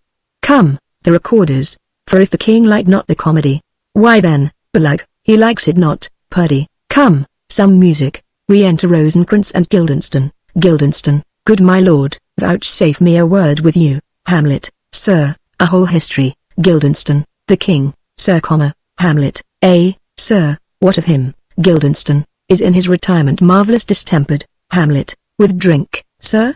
Guildenstern, no, my lord, rather with choler. Hamlet, your wisdom should show itself more richer to signify this to his doctor, for me to put him to his purgation would perhaps plunge him into far more choler. Guildenstern, good my lord, put your discourse into some frame and start not so wildly from my affair. Hamlet, I am tame, sir, pronounce. Guildenstern, the queen, your mother, in most great affliction of spirit, hath sent me to you. Hamlet, you are welcome. Guildenstern, nay, good my lord, this courtesy is not of the right breed. If it shall please you to make me a wholesome answer, I will do your mother's commandment. If not, your pardon and my return shall be the end of my business. Hamlet, sir, I cannot. Guildenstern, what, my lord? Hamlet, make you a wholesome answer, my wit's diseased, but, sir, such answer as I can make, you shall command. Or, rather, as you say, my mother, therefore no more, but to the matter, my mother, you say, Rosencrantz, then thus she says, your behavior hath struck her into amazement and admiration. Hamlet, O wonderful son, that can so astonish a mother. But, is there no sequel at the heels of this mother's admiration? Impart, Rosencrantz, she desires to speak with you in her closet, ere you go to bed. Hamlet, we shall obey. Was she 10 times our mother? Have you any further trade with us? Rosencrantz, my lord, you once did love me. Hamlet, so I do still, by these pickers and stealers. Rosencrantz, good my lord, what is your cause of distemper? You do, surely, bar the door upon your own liberty, if you deny your griefs to your friend. Hamlet, sir, I lack advancement. Rosencrantz, how can that be, when you have the voice of the king himself for your succession in Denmark? Hamlet, but sir, while the grass grows, the proverb is something musty. Re-enter players with recorders. Oh, the recorders. Let me see one. To withdraw with, you : why do you go about to recover the wind of me? As if you would drive me into a toil? Guildenstern, oh, my lord, if my duty be too bold, my love is too unmannerly. Hamlet, I do not well understand that. Will you play upon this pipe? Guildenstern, my lord, I cannot. Hamlet, I pray you. Guildenstern, believe me, I cannot. Hamlet, I do beseech you. Guildenstern, I know no touch of it, my lord. Hamlet, 'tis as easy as lying. Govern these vintages with your lingers and thumb, give it breath with your mouth, and it will discourse most eloquent music. Look you, these are the stops. Guildenstern, but these cannot I command to any utterance of harmony. I have not the skill, Hamlet. Why, look you now, how unworthy a thing you make of me. You would play upon me, you would seem to know my stops, you would pluck out the heart of my mystery, you would sound me from my lowest note to the top of my compass, and there is much music, excellent voice, in this little organ, yet cannot you make it speak. Splud, do you think I am easier to be played on than a pipe? Call me what instrument you will, though you can fret me, yet you cannot play upon me. Enter Polonius. God bless you, sir, Lord Polonius, my lord. The Queen would speak with you, and, presently, Hamlet, do you see yonder cloud that's almost in shape of a camel, Lord Polonius, by the mass, and 'tis like a camel, indeed, Hamlet, methinks it is like a weasel, Lord Polonius, it is backed like a weasel, Hamlet, or like a whale, Lord Polonius, very like a whale, Hamlet, then I will come to my mother by and by. They fool me to the top of my bent. I will come by and by, Lord Polonius, I will say so, Hamlet. By and by is easily said. Exit Polonius. Leave me, friends. Exeunt all but Hamlet. 'Tis now the very witching time of night, when churchyards yawn and hell itself breathes out contagion to this world. Now could I drink hot blood, and do such bitter business as the day would quake to look on. Soft. Now to my mother, O heart, lose not thy nature, let not ever the soul of Nero enter this firm bosom. Let me be cruel, not unnatural. I will speak daggers to her, but use none. My tongue and soul in this be hypocrites. How in my words soever she be shent, to give them seals never, my soul, consent. Exit. Scene 3. A room in the castle. Enter King Claudius, Rosencrantz, and Guildenstern. King Claudius, I like him not, nor stands it safe with us, to let his madness range. Therefore prepare you. I your commission will forthwith dispatch, and he to England shall along with you. The terms of our estate may not endure, hazard so dangerous as doth hourly grow, out of his lunacies, Guildenstern, we will ourselves provide. Most holy and religious fear it is, to keep those many bodies safe, that live and feed upon your majesty, Rosencrantz. The single and peculiar life is bound, with all the strength and armor of the mind, to keep itself from annoyance, but much more, that spirit upon whose weal depend and rest the lives of many. The seat of majesty dies not alone, but, like a gulf, doth draw what's near it with it. It is a massy wheel, fixed on the summit of the highest mount, to whose huge spokes 10,000 lesser things are mortised and adjoined, which, when it falls, each small annexment, petty consequence, attends the boisterous ruin. Never alone did the king sigh, but with a general groan. King Claudius, arm you, I pray you, to this speedy voyage.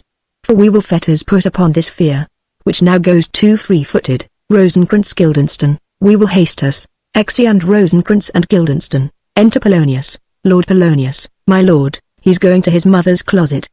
Behind the arras I'll convey myself, to hear the process, and warrant she'll tax him home. And, as you said, and wisely was it said, 'tis meet that some more audience than a mother, since nature makes them partial, should o'erhear the speech of vantage. Fare you well, my liege. I'll call upon you ere you go to bed, and tell you what I know. King Claudius, thanks, dear my lord. Exit Polonius. Oh, my offence is rank, it smells to heaven. It hath the primal eldest curse upwent, a brother's murder. Pray can I not, though inclination be as sharp as will, my stronger guilt defeats my strong intent, and, like a man to double business bound, I stand in pause where I shall first begin, and both neglect. What if this cursed hand were thicker than itself with brother's blood? Is there not rain enough in the sweet heavens to wash it white as snow? Whereto serves mercy, but to confront the visage of offence? And what's in prayer but this twofold force, to be forestalled ere we come to fall, or pardoned being down? Then I'll look up, my fault is past. But, oh, what form of prayer can serve my turn? Forgive me my foul murder. That cannot be, since I am still possessed of those effects for which I did the murder.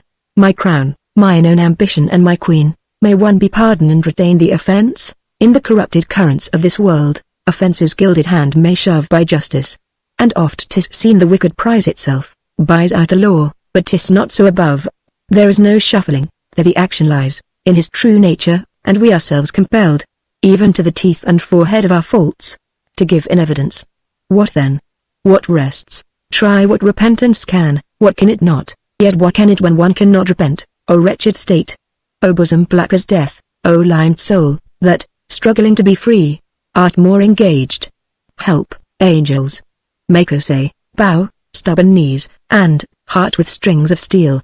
Be soft as sinews of the newborn babe. All may be well. Retires and kneels. Enter Hamlet. Hamlet, now might I do it pat, now he is praying, and now I'll dot. And so he goes to heaven. And so am I revenged. That would be scanned. A villain kills my father, and for that, I, his sole son, do this same villain send to heaven. Oh, this is hire and salary, not revenge. He took my father grossly, full of bread, with all his crimes broad blown, as flush as May, and how his audit stands who knows save heaven. But in our circumstance and course of thought, 'tis heavy with him, and am I then revenged? To take him in the purging of his soul, when he is fit and seasoned for his passage, no, up, sword, and know thou a more horrid hent, when he is drunk asleep, or in his rage, or in the incestuous pleasure of his bed, at gaming, swearing, or about some act, that has no relish of salvation in't. Then trip him, that his heels may kick at heaven, and that his soul may be as damned and black, as hell, whereto it goes. My mother stays. This physic but prolongs thy sickly days. Exit, King Claudius, rising, my words fly up, my thoughts remain below. Words without thoughts never to heaven go. Exit, Scene 4. The Queen's closet. Enter Queen Margaret and Polonius. Lord Polonius, he will come straight. Look, you lay home to him. Tell him his pranks have been too broad to bear with, and that your grace hath screened and stood between much heat and him. I'll sconce me even here, pray you, be round with him. Hamlet, within. Mother, mother, mother, Queen Gertrude, I'll warrant you. Fear me not, withdraw, I hear him coming. Polonius hides behind the arras. Enter Hamlet. Hamlet, now, mother, what's the matter? Queen Gertrude, Hamlet, thou hast thy father much offended. Hamlet, mother, you have my father much offended. Queen Gertrude, come, come, you answer with an idle tongue. Hamlet, go, go, you question with a wicked tongue. Queen Gertrude, why, how now? Hamlet, Hamlet, what's the matter now? Queen Gertrude, have you forgot me? Hamlet, no, by the rood, not so. You are the queen, your husband's brother's wife. And would it were not so! You are my mother. Queen Gertrude, nay, then, I'll set those to you that can speak. Hamlet, come, come, and sit you down, you shall not budge. You go not till I set you up a glass, where you may see the inmost part of you. Queen Gertrude, what wilt thou do? Thou wilt not murder me? Help, help, ho, Lord Polonius, behind, what, ho, help, help, help. Hamlet, drawing, how now? A rat? Dead, for a ducat, dead, makes a pass through the arras. Lord Polonius, behind, oh, I am slain, falls and dies. Queen Gertrude, oh me, what hast thou done? Hamlet, nay, I know not. Is it the king? Queen Gertrude, oh, what a rash and bloody deed is this? Hamlet, a bloody deed. Almost as bad, good mother, as kill a king, and marry with his brother. Queen Gertrude, as kill a king. Hamlet, lady, 'twas my word. Lifts up the array and discovers Polonius, thou wretched, rash, intruding fool, farewell, I took thee for thy better, take thy fortune. Thou find'st to be too busy is some danger, leave wringing of your hands, peace. Sit you down, and let me wring your heart, for so I shall, if it be made of penetrable stuff. If damned custom have not brusted it so, that it is proof and bulwark against sense. Queen Gertrude, what have I done, that thou darest wag thy tongue, in noise so rude against me? Hamlet, such an act, that blurs the grace and blush of modesty, calls virtue hypocrite, takes off the rose, from the fair forehead of an innocent love, and sets a blister there, makes marriage vows, as false as dicer's oaths. Oh, such a deed, as from the body of contraction plucks the very soul, and sweet religion makes a rhapsody of words, heaven's face doth glow. Yea, this solidity and compound mass, with tristful visage, as against the doom, is thought sick at the act. Queen Gertrude, me, what act? That roars so loud, and thunders in the index. Hamlet, look here, upon this picture, and on this, the counterfeit presentment of two brothers. See, what a grace was seated on this brow. Hyperion's curls, the front of Jove himself, an eye like Mars, to threaten and command, a station like the herald Mercury, new lighted on a heaven-kissing hill. A combination and a form indeed, where every god did seem to set his seal, to give the world assurance of a man, This was your husband. Look you now, what follows. Here is your husband, like a mildew deer, blasting his wholesome brother. Have you eyes? Could you on this fair mountain leave to feed, and batten on this moor? Ha! Have you eyes? You cannot call it love, for at your age, the heyday in the blood is tame, it's humble, and waits upon the judgment. And what judgment would step from this to this? Sense, sure, you have. Else could you not have motion, but sure, that sense is apoplexed, for madness would not err. Nor sense to ecstasy was ne'er so thralled, but it reserved some quantity of choice, to serve in such a difference. What devil was't, that thus hath cozened you ad hoodman blind? Eyes without feeling, feeling without sight, ears without hands or eyes, smelling sans all, or but a sickly part of one true sense, could not so mope, O shame! Where is thy blush? Rebellious hell! If thou canst mutine in a matron's bones, to flaming youth let virtue be as wax, and melt in her own fire, proclaim no shame, when the compulsive ardour gives the charge, since frost itself as actively doth burn, and reason panders will. Queen Gertrude, O Hamlet, speak no more. Thou turn'st mine eyes into my very soul, and there I see such black and grained spots, as will not leave their tinct, Hamlet, nay, but to live, in the rank sweat of an enseamed bed, stewed in corruption, honeying and making love, over the nasty sty, Queen Gertrude, oh, speak to me no more. These words, like daggers, enter in mine ears. No more, sweet Hamlet, Hamlet, a murderer and a villain, a slave that is not 20th part the tithe, of your precedent lord, a vice of kings, a cutpurse of the empire and the rule, that from a shelf the precious diadem stole, and put it in his pocket. Queen Gertrude, no more, Hamlet, a king of shreds and batches, enter ghost, save me, and hover o'er me with your wings, you heavenly guards. What would your gracious figure, Queen Gertrude? Alas, he's mad, Hamlet, do you not calm your tardy son to chide, that, lapsed in time and passion, lets go by the important acting of your dread command? Oh, say, ghost, do not forget, this visitation is but to whet thy almost blunted purpose. But, look, amazement on thy mother sits. Oh, step between her and her fighting soul. Conceit in weakest body's strongest works. Speak to her, Hamlet, Hamlet, how is it with you, lady? Queen Gertrude, alas, how is't with you, that you do bend your eye on vacancy, and with the incorporeal air do hold discourse, forth at your eyes your spirits wildly peep, and, as the sleeping soldiers in the alarm, your bedded hair, like life in excrements, starts up, and stands on end. O gentle sun, upon the heat and flame of thy distemper, sprinkle cool patience. Whereon do you look, Hamlet? On him, on him. Look you, how pale he glares, his form and cause conjoined, breaching to stones, would make them capable. Do not look upon me, lest with this piteous action you convert my stern affects, then what I have to do, will want true colour, tears perchance for blood. Queen Gertrude, to whom do you speak this, Hamlet? Do you see nothing there? Queen Gertrude, nothing at all, yet all that is I see, Hamlet. Nor did you nothing hear? Queen Gertrude, no, nothing but ourselves, Hamlet. Why, look you there. Look, how it steals away, my father, in his habit as he lived. Look, where he goes, even now, out at the portal. Exit ghost. Queen Gertrude, this the very coinage of your brain. This bodiless creation ecstasy, is very cunning in, Hamlet, ecstasy, my pulse, as yours, doth temperately keep time, and makes his healthful music. It is not madness, that I have uttered, bring me to the test, and I the matter will reword, which madness, would gamble from. Mother, for love of grace, lay not that mattering unction to your soul, that not your trespass, but my madness speaks. It will but skin and film the ulcerous place, whilst rank corruption, mining all within, infects unseen. Confess yourself to heaven. Repent what's past, avoid what is to come, and do not spread the compost on the weeds, to make them ranker. Forgive me this my virtue, for in the fatness of these pursy times, virtue itself a vice must pardon beg.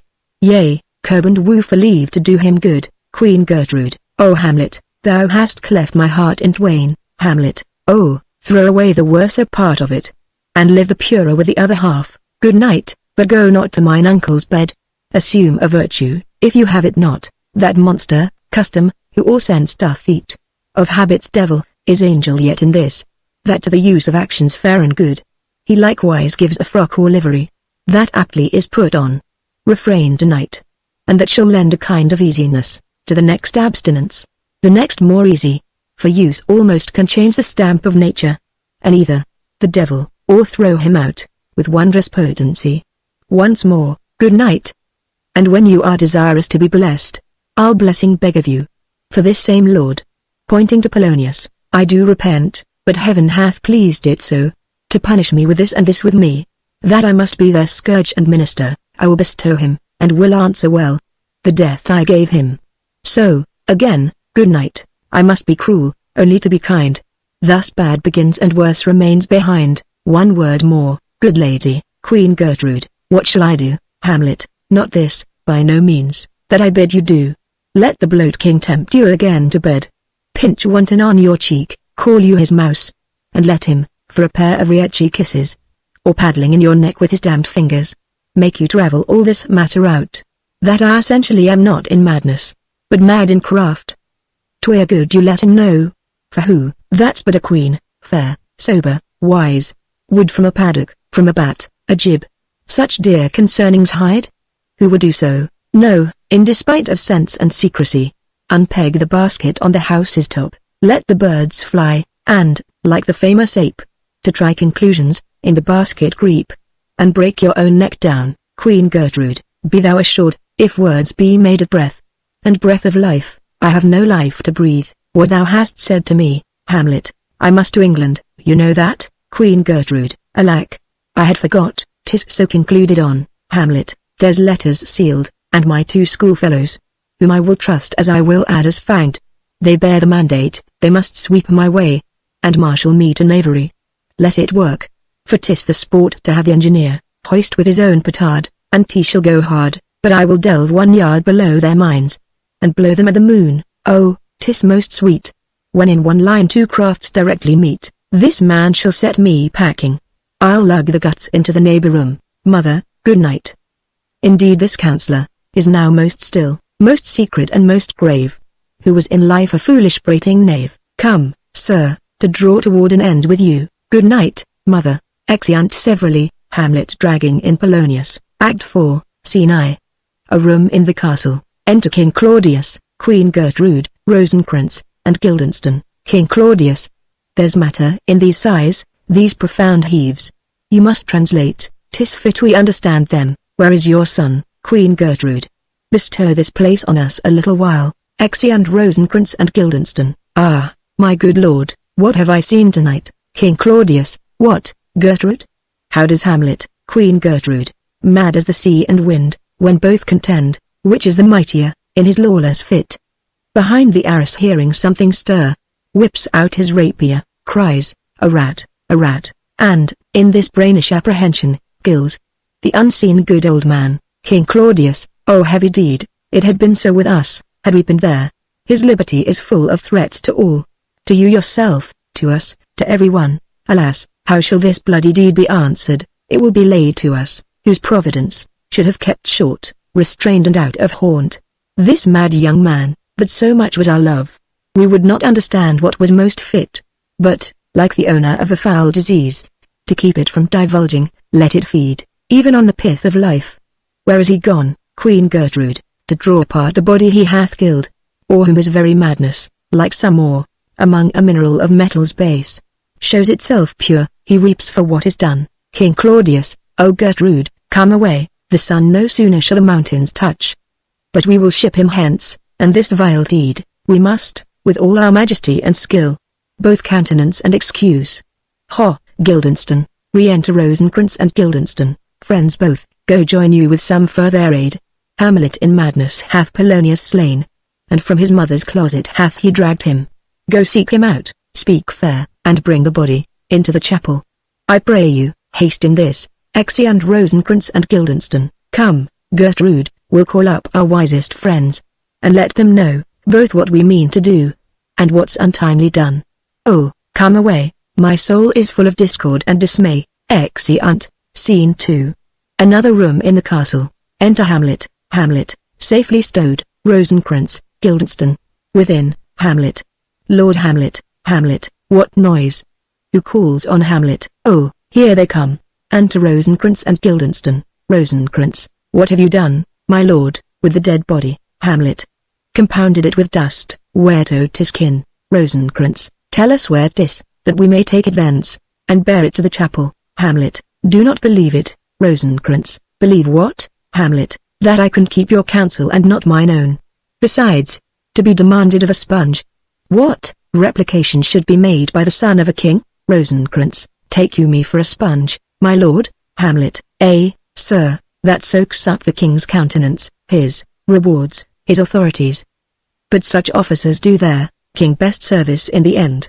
He keeps them, like an ape, in the corner of his jaw, first mouthed, to be last swallowed. When he needs what you have cleaned, it is but squeezing you, and, sponge, you shall be dry again. Rosencrantz. I understand you not, my lord. Hamlet. I am glad of it. A knavish speech sleeps in a foolish ear. Rosencrantz. My lord, you must tell us where the body is, and go with us to the king. Hamlet. The body is with the king, but the king is not with the body.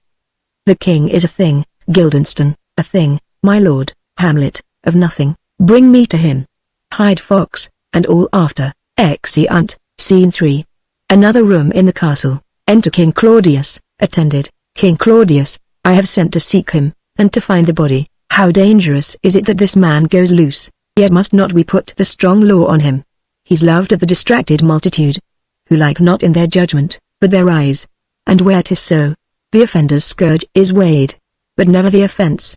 To bear all smooth and even, this sudden sending him away must seem, deliberate pause, disease's desperate groan, by desperate appliance are relieved, or not at all. And Rosencrantz. How now?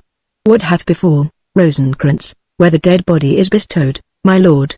We cannot get from him. King Claudius. But where is he? Rosencrantz. Without, my lord, guarded, to know your pleasure. King Claudius. Bring him before us. Rosencrantz. Guildenstern. Bring in my lord. Enter Hamlet and Guildenstern. King Claudius. Now, Hamlet, where's Polonius? Hamlet. At supper. King Claudius. At supper. Where? Hamlet. Not where he eats, but where he is eaten. A certain convocation of politic worms are e'en at him. Your worm is your only emperor for diet. We fat all creatures else to fat us, and we fat ourselves for maggots. Your fat king and your lean beggar is but variable service. 2 dishes, but to 1 table. That's the end. King Claudius. Alas, alas, Hamlet, a man may fish with the worm that hath eat of a king, and cat of the fish that hath fed of that worm. King Claudius. What dost you mean by this? Hamlet. Nothing but to show you how a king may go a progress through the guts of a beggar. King Claudius. Where is Polonius? Hamlet. In heaven. Send hither to see, if your messenger find him not there, seek him by the other place, yourself. But indeed, if you find him not within this month, you shall nose him as you go up there, stairs into the lobby. King Claudius. Go seek him there, to some attendance. Hamlet. He will stay till you come. Exeunt attendants. King Claudius. Hamlet. This deed, for thine especial safety, which we do tender, as we dearly grieve, for that which thou hast done, must send thee hence, with fiery quickness. Therefore prepare thyself. The bark is ready, and the wind at help. The associates tend, and everything is bent, for England. Hamlet. For England. King Claudius. Hamlet. Hamlet. Good, King Claudius, so is it, if thou knewst our purposes. Hamlet. I see a cherub that sees them. But, come, for England. Farewell, dear mother. King Claudius. Thy loving father. Hamlet. Hamlet. My mother, father and mother is man and wife. Man and wife is one flesh, and so, my mother. Come, for England. Exit. King Claudius. Follow him at foot, tempt him with speed aboard. Delay it not, I'll have him hence tonight. Away. For everything is sealed and done, that else leans on the affair. Pray you, make haste. Exeunt Rosencrantz and Guildenstern. And, England, if my love thou hold'st at aught, as my great power thereof may give thee sense, since yet thy cicatrice looks raw and red, after the Danish sword, and thy free or pays homage to us, thou mayst not coldly set our sovereign process, which imports at full, by letters congruing to that effect, the present death of Hamlet. Do it, England. For like the hectic in my blood he rages, and thou must cue me, till I know 'tis done. How am I haps, my joys were ne'er begun. Exit. Scene 4. A plain in Denmark. Enter Fortinbras, a captain, and soldiers. marching. Prince Fortinbras, go, captain, from me greet the Danish king. Tell him that, by his license, Fortinbras craves the conveyance of a promised march over his kingdom. You know the rendezvous. If that his majesty would aught with us, we shall express our duty in his eye. And let him know so, captain. I will dot, my lord. Prince Fortinbras, go softly on. Exeunt Fortinbras and soldiers. Enter Hamlet, Rosencrantz, Guildenstern, and others. Hamlet, good sir, whose powers are these, captain? They are of Norway, sir. Hamlet, how purposed, sir, I pray you, captain? Against some part of Poland. Hamlet, who commands them, sir? Captain, the nephews to old Norway. Fortinbras, Hamlet, goes it against the main of Poland, sir? Or for some frontier? Captain, truly to speak, and with no addition, we go to gain a little patch of ground, that hath in it no profit but the name, to pay 5 ducats, 5, I would not farm it. Nor will it yield to Norway or the Pole, a ranker rate, should it be sold in fee. Hamlet, why, then the Polack never will defend it, captain. Yes, it is already garrisoned. Hamlet, 2,000 souls and 20,000 ducats, will not debate the question of this straw. This is the imposthume of much wealth and peace, that inward breaks, and shows no cause without, why the man dies. I humbly thank you, sir, captain. God be with you, sir. Exit. Rosencrantz, wilt please you go, my lord? Hamlet, I'll be with you straight. Go a little before. Exeunt all except Hamlet. How all occasions do inform against me, and spur my dull revenge. What is a man, if his chief good and market of his time be but to sleep and feed? A beast, no more. Sure, he that made us with such large discourse, looking before and after, gave us not that capability and godlike reason, to fust in us unused. Now, whether it be bestial oblivion, or some craven scruple, of thinking too precisely on the event, a thought which, quartered, hath but one part wisdom, and ever 3 parts coward, I do not know, why yet I live to say this things to do. Scythe I have cause and will and strength and means, to dot. Examples gross as earth exhort me. Witness this army of such mass and charge, led by a delicate and tender prince, whose spirit with divine ambition puffed, makes mouths at the invisible event, exposing what is mortal and unsure, to all that fortune, death and danger dare, even for an eggshell. Rightly to be great, is not to stir without great argument, but greatly to find quarrel in a straw, when honor's at the stake. How stand I then, that have a father killed, a mother stained, excitements of my reason and of my blood, and let all sleep?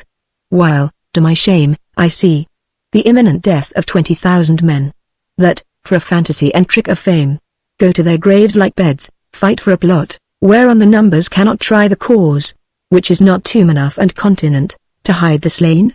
Oh, from this time forth, my thoughts be bloody, or be nothing worth. Exit. Scene V. Elsinore.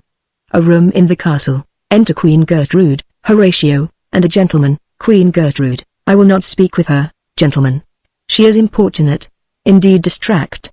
Her mood will needs be pitied. Queen Gertrude, what would she have, gentlemen? She speaks much of her father, says she hears, there's tricks i' the world, and hums, and beats her heart.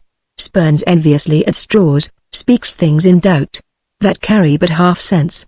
Her speech is nothing, yet the unshaped use of it doth move the hearers to collection. They aim at it, and botch the words up fit to their own thoughts, which, as her winks, and nods, and gestures, yield them, indeed would make one think there might be thought, though nothing sure, yet much unhappily. Horatio, 'twere good she were spoken with, for she may strew dangerous conjectures in ill-breeding minds. Queen Gertrude, let her come in. Exit Horatio. To my sick soul, as since true nature is, each toy seems prologue to some great amiss. So full of Atlas jealousy is guilt, it spills itself in fearing to be spilt. Re-enter Horatio, with Ophelia. Ophelia, where is the beauteous majesty of Denmark? Queen Gertrude, how now, Ophelia? Ophelia, sings, how should I your true love know, from another one? By his cockle hat and staff, and his sandal shoon. Queen Gertrude, alas, sweet lady, what imports this song? Ophelia, say you? Nay, pray you. Mark, sings, he is dead and gone, lady. He is dead and gone. At his head a grass-green turf, at his heels a stone. Queen Gertrude, nay, but, Ophelia, Ophelia, pray you. Mark, sings, white his shroud as the mountain snow, Enter King Claudius, Queen Gertrude. Alas, look here, my lord, Ophelia, sings, larded with sweet flowers, which Pep to the grave did go, with true love showers. King Claudius, how do you, pretty lady? Ophelia, well, God ild you. They say the owl was a baker's daughter. Lord, we know what we are, but know not what we may be. God be at your table. King Claudius, conceit upon her father. Ophelia, pray you, let's have no words of this, but when they ask you what it means, say you this. Sings, tomorrow is Saint Valentine's Day. All in the morning betime. And I am made at your window, to be your Valentine. Then up he rose, and donned his clothes, and up the chamber door. Let in the maid, that out a maid, never departed more. King Claudius, pretty Ophelia, Ophelia, indeed, la, without an oath, I'll make an end on't. Sings, by Jizz and by Saint Charity. Alack, and fie for shame, young men will dot, if they come dot. By cock, they are to blame, quoth she, before you tumbled me. You promised me to wed, so would I ha' done, by yonder sun. And thou hadst not come to my bed. King Claudius, how long hath she been thus? Ophelia, I hope all will be well. We must be patient, but I cannot choose but weep, to think they should lay him, I the cold ground. My brother shall know of it, and so I thank you for your good counsel. Come, my coach. Good night, ladies, good night, sweet ladies, good night, good night. Exit. King Claudius, follow her close, give her good watch, I pray you. Exit Horatio. Oh, this is the poison of deep grief, it springs, all from her father's death. Oh Gertrude, Gertrude, when sorrows come, they come not single spies, but in battalions. First, her father slain. Next, your son gone, and he most violent author, of his own just remove, the people muddied, thick and unwholesome in their thoughts and whispers, for good Polonius' death, and we have done but greenly, in hugger-mugger to inter him, poor Ophelia, divided from herself and her fair judgment, without the which we are pictures, or mere beasts. Last, and as much containing as all these, her brother is in secret come from France, feeds on his wonder, keeps himself in clouds, and wants not buzzers to infect his ear, with pestilent speeches of his father's death, wherein necessity, of matter beggared, will nothing stick her person to arraign, in ear and ear. O my dear Gertrude, this, like to a murdering piece, in many places, gives me superfluous death, a noise within. Queen Gertrude, alack, what noise is this? King Claudius, where are my Switzers? Let them guard the door. Enter another gentleman. What is the matter, gentlemen? Save yourself, my lord. The ocean, overpeering of his list, eats not the flats with more impetuous haste, than young Laertes, in a rioter's head. O'erbears your officers. The rabble call him lord. And, as the world war now but to begin, antiquity forgot, custom not known, the ratifiers and props of every word, they cry choose we, Laertes shall be king. Caps, hands, and tongues, applaud it to the clouds. Laertes shall be king, Laertes king. Queen Gertrude, how cheerfully on the false trail they cry, oh, this is counter, you false Danish dogs. King Claudius, the doors are broke, noise within, enter Laertes, armed, Danes following. Laertes, where is this king? Sirs, stand you all without. Danes, no, let's come in. Laertes, I pray you, give me leave. Danes, we will, they retire without the door. Laertes, I thank you, keep the door. O thou vile king, give me my father. Queen Gertrude, calmly, good Laertes, Laertes, that drop of blood that's calm proclaims me bastard. Cries cuckold to my father, brands the harlot, even here, between the chaste unsmirched brow, of my true mother. King Claudius, what is the cause, Laertes, that thy rebellion looks so giant-like? Let him go. Gertrude, do not fear our person. There's such divinity doth hedge a king, that treason can but peep to what it would, acts little of his will. Tell me, Laertes, why thou art thus incensed. Let him go. Gertrude, speak, man. Laertes, where is my father? King Claudius, dead. Queen Gertrude, but not by him. King Claudius, let him demand his fill. Laertes, how came he dead? I'll not be juggled with. To hell, allegiance. Vows, to the blackest devil, conscience and grace, to the profoundest pit, I dare damnation. To this point I stand, that both the worlds I give to negligence. Let come what comes, only I'll be revenged, most thoroughly for my father. King Claudius, who shall stay you? Laertes, my will, not all the world. And for my means, I'll husband them so well, they shall go far with little. King Claudius, good Laertes, if you desire to know the certainty of your dear father's death, is to writ in your revenge, that, swoop-stake, you will draw both friend and foe. Winner and loser, Laertes, none but his enemies. King Claudius, will you know them then, Laertes? To his good friends thus wide I'll ope my arms, and like the kind life-rendering pelican, repast them with my blood. King Claudius, why, now you speak, like a good child and a true gentleman, that I am guiltless of your father's death, and am most sensible in grief for it. It shall as level to your judgment pierce, as date is to your eye. Danes, within, let her come in. Laertes, how now? What noise is that? Re-enter Ophelia. O heat, dry up my brains. Tears 7 times salt. Burn out the sense and virtue of mine eye. By heaven, thy madness shall be paid by weight, till our scale turn the beam. O Rose of May, dear maid, kind sister, sweet Ophelia, O heavens! Is't possible, a young maid's wits should be as moral as an old man's life? Nature is fine in love, and where 'tis fine, it sends some precious instance of itself, after the thing it loves. Ophelia sings, they bore him barefaced on the bier. Hey nonni, nonni, hey nonni. And in his grave rain many a tear. Fare you well, my dove. Laertes, hadst thou wits, and didst persuade revenge, it could not move thus. Ophelia sings, you must sing a down, and you call him a down. Oh, how the wheel becomes it. It is the false steward that stole his master's daughter. Laertes, this nothing's more than matter. Ophelia, there's rosemary, that's for remembrance. Pray, love, remember, and there is pansies, that's for thoughts. Laertes, a document in madness, thoughts and remembrance fitted. Ophelia, there's fennel for you, and columbines, there's rue for you, and here's some for me. We may call it herb grace. O Sundays, oh you must wear your rue with a difference. There's a daisy, I would give you some violets, but they withered all when my father died. They say he made a good end. Sings, for bonny sweet Robin is all my joy. Laertes, thought and affliction, passion, hell itself. She turns to favor and to prettiness. Ophelia sings, and will he not come again? And will he not come again? No, no. He is dead. Go to thy deathbed. He never will come again. His beard was as white as snow. All flaxen was his poll. He is gone, he is gone. And we cast away moan.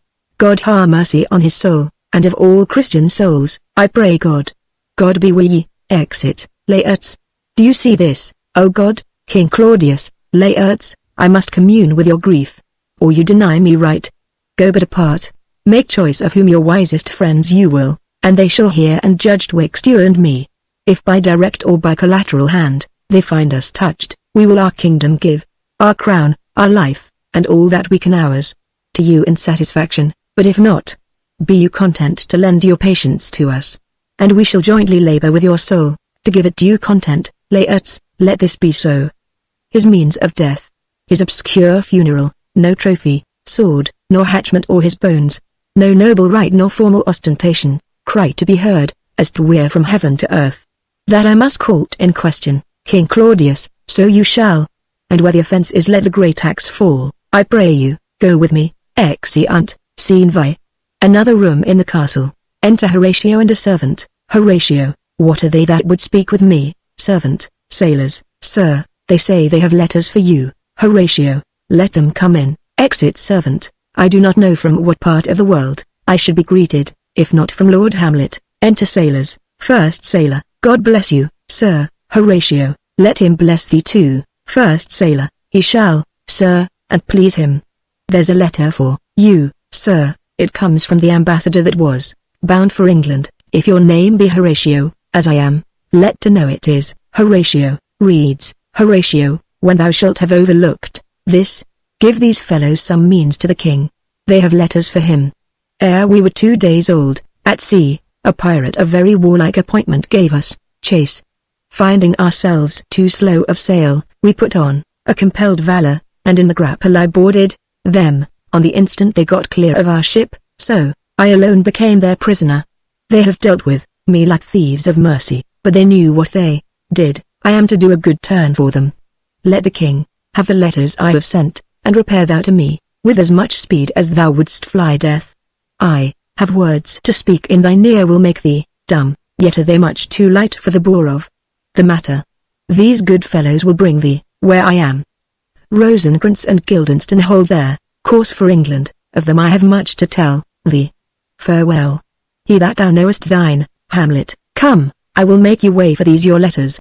And dot the speedier, that you may direct me, to him from whom you brought them. Exeunt. Scene 7. Another room in the castle. Enter King Claudius and Laertes. King Claudius, now must your conscience my acquaintance seal, and you must put me in your heart for friend. Sith you have heard, and with a knowing ear, that he which hath your noble father slain, pursued my life. Laertes, it well appears. But tell me, why you proceeded not against these feats, so crimeful and so capital in nature, as by your safety, wisdom, all things else, you mainly were stirred up, King Claudius, oh, for two special reasons, which may to you, perhaps, seem much unsinewed. But yet to me they are strong. The queen his mother, lives almost by his looks, and for myself, my virtue or my plague, be it either which, she's so conjunctive to my life and soul, that, as the star moves not but in his sphere, I could not but by her.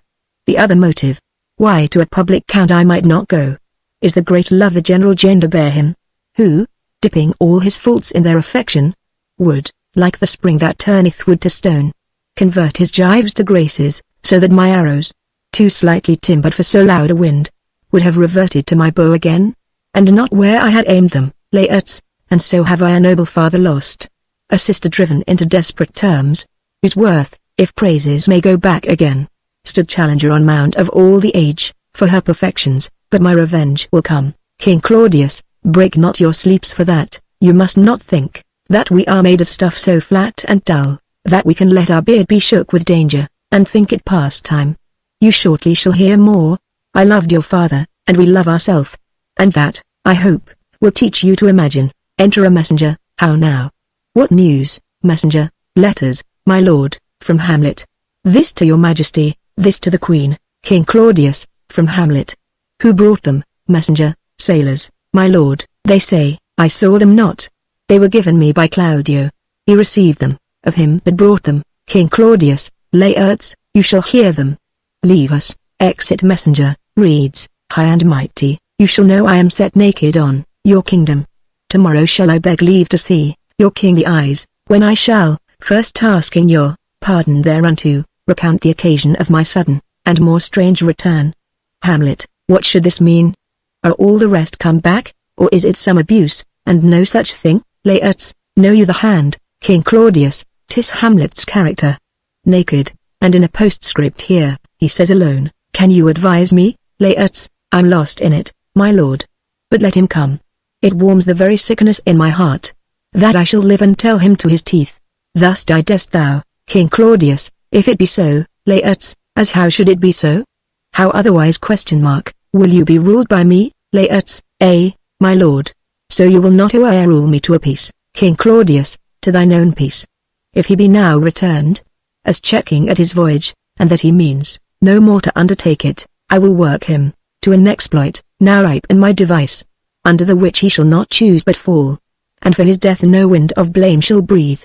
But even his mother shall uncharge the practice, and call it accident. Laertes, my lord, I will be ruled the rather, if you could devise it so, that I might be the organ. King Claudius, it falls right, you have been talked of since your travel much, and that in Hamlet's hearing, for a quality, wherein, they say, you shine, your sum of parts, did not together pluck such envy from him, as did that one, and that, in my regard, of the unworthiest siege. Laertes, what part is that, my lord? King Claudius, a very riband in the cap of youth, yet needful too, for youth no less becomes the light and careless livery that it wears, than settled age his sables and his weeds, importing health and graveness.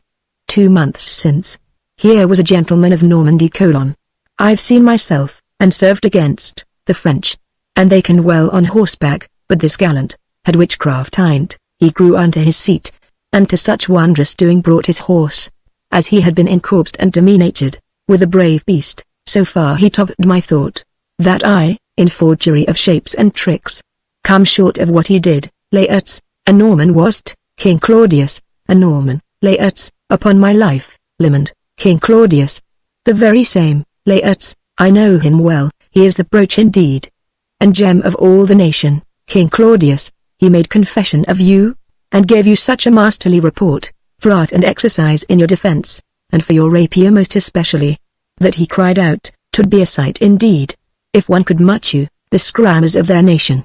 He swore, had neither motion, guard, nor eye, if you opposed them. Sir, this report of his did Hamlet so envenom with his envy, that he could nothing do but wish and beg your sudden coming or to play with him. Now, out of this, Laertes, what out of this, my lord, King Claudius, Laertes, was your father dear to you, or are you like the painting of a sorrow, a face without a heart? Laertes, why ask you this, King Claudius? Not that I think you did not love your father, but that I know love is begun by time, and that I see, in passages of proof, time qualifies the spark and fire of it. There lives within the very flame of love, a kind of wick or snuff that will abate it, and nothing is it like goodness still. For goodness, growing to a pleurisy, dies in his own too much, that we should do when we would, for this would changes, and hath abatements and delays as many, as there are tongues, are hands, are accidents. And then this should is like a spendthrift sigh, that hurts by easing. But, to the quick the ulcer : Hamlet comes back, what would you undertake? To show yourself your father's son indeed, more than in words, Laertes, to cut his throat I the church, King Claudius, no place, indeed, should murder sanctuarize. Revenge should have no bounds. But, good Laertes, will you do this? Keep close within your chamber. Hamlet returns shall know you are come home.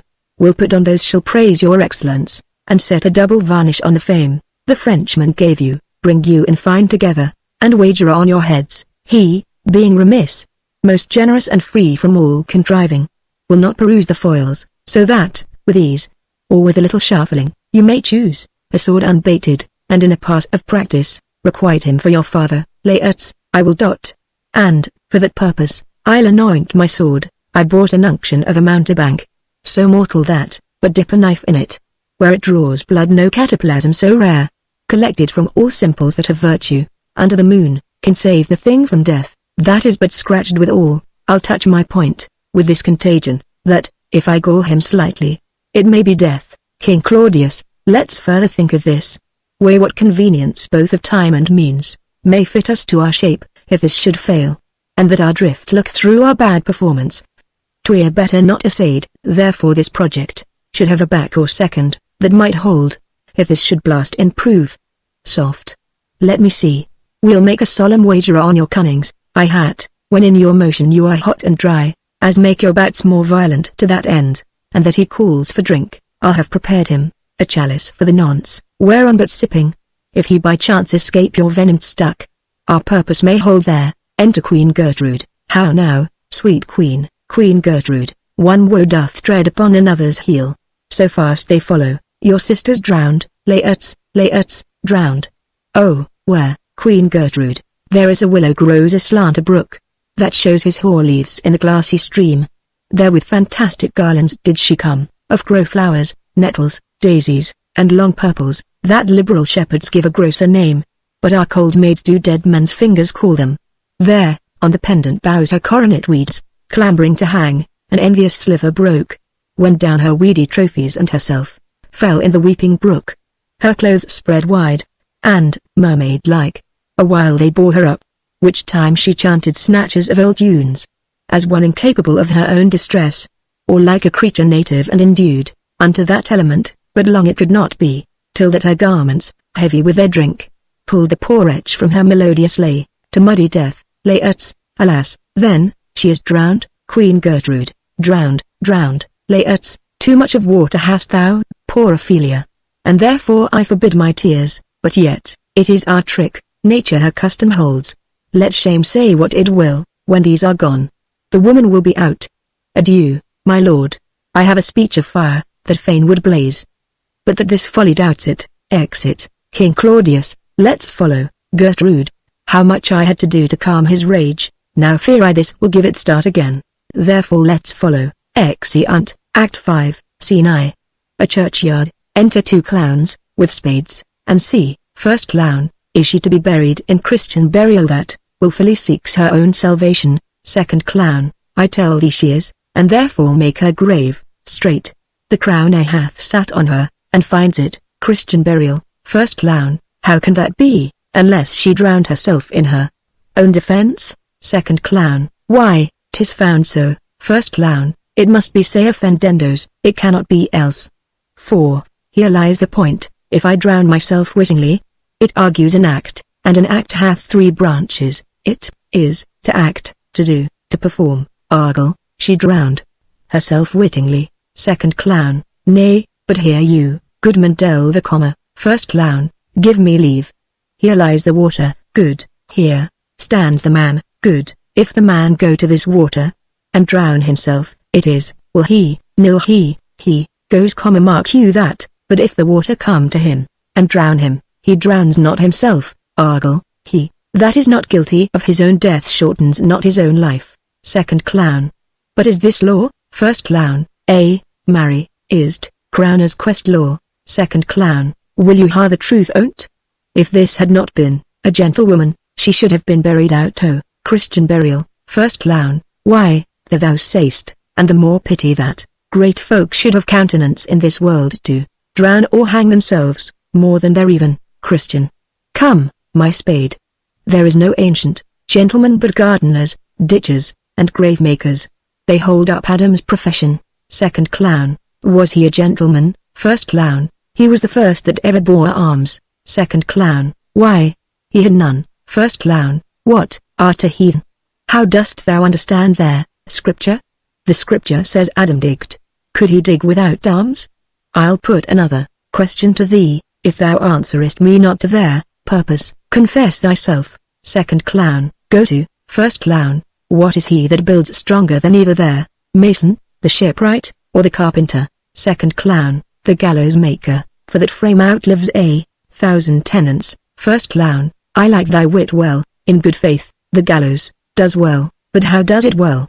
It does well to those that do in. Now thou dost ill to say the gallows is built stronger than the church. Argle. The gallows may do well to thee. Tot again. Come. Second clown. Who builds stronger than a mason, a shipwright, or a carpenter? First clown. Tell me that, and unyoke. Second clown. Marry. Now I can tell. First clown. Tot. Second clown. Mass. I cannot tell. Enter Hamlet and Horatio, at a distance. First clown. Cudgel thy brains no more about it, for your dull ass will not mend his pace with beating, and, when you are asked this question next, say a grave maker, the houses that he makes last till doomsday. Go, get thee to yawn, fetch me a stoop of liquor. Exit second clown. He digs and sings. In youth, when I did love, methought it was very sweet to contract. Oh, the time, for, my behove. Oh, methought, there was nothing meet. Hamlet. Has this fellow no feeling of his business, that he sings at grave making? Horatio. Custom hath made it in him a property of easiness. Hamlet. 'Tis seen so, the hand of little employment hath the daintier sense. First clown. Sings. But age, with his stealing steps, hath clawed me in his clutch, and hath shipped me until the land, as if I had never been such. Throws up a skull. Hamlet. That skull had a tongue in it, and could sing once. How the knave jowls it to the ground, as if it were Cain's jawbone, that did the first murder. It might be the pate of a politician, which this ass now o'erreaches, one that would circumvent God. Might it not? Horatio. It might, my lord. Hamlet. Or of a courtier, which could say good morrow, sweet lord. How dost thou, good lord?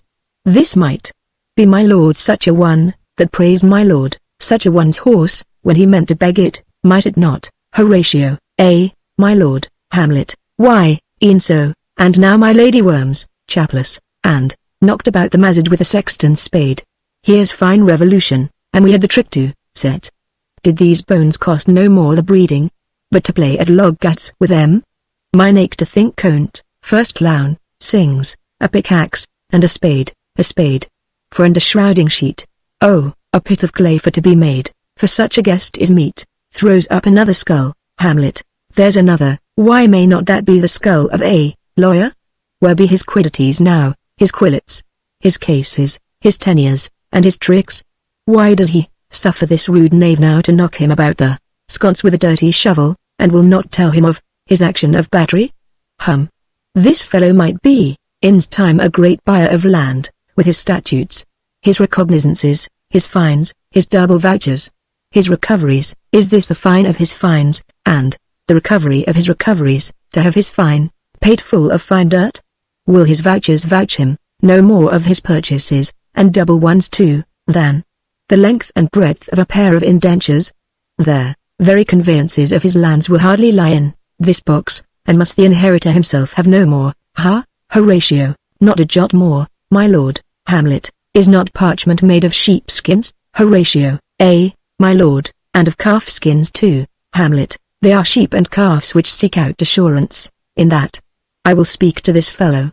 Whose grave's this, sirrah? First clown, mine, sir, sings, oh, a pit of clay for to be made, for such a guest is meet. Hamlet, I think it be thine, indeed, for thou liest tint. First clown, you lie out on't, sir, and therefore it is not yours. For my part, I do not lie in't, and yet it is mine. Hamlet, thou dost lie in't, to be in't and say it is thine.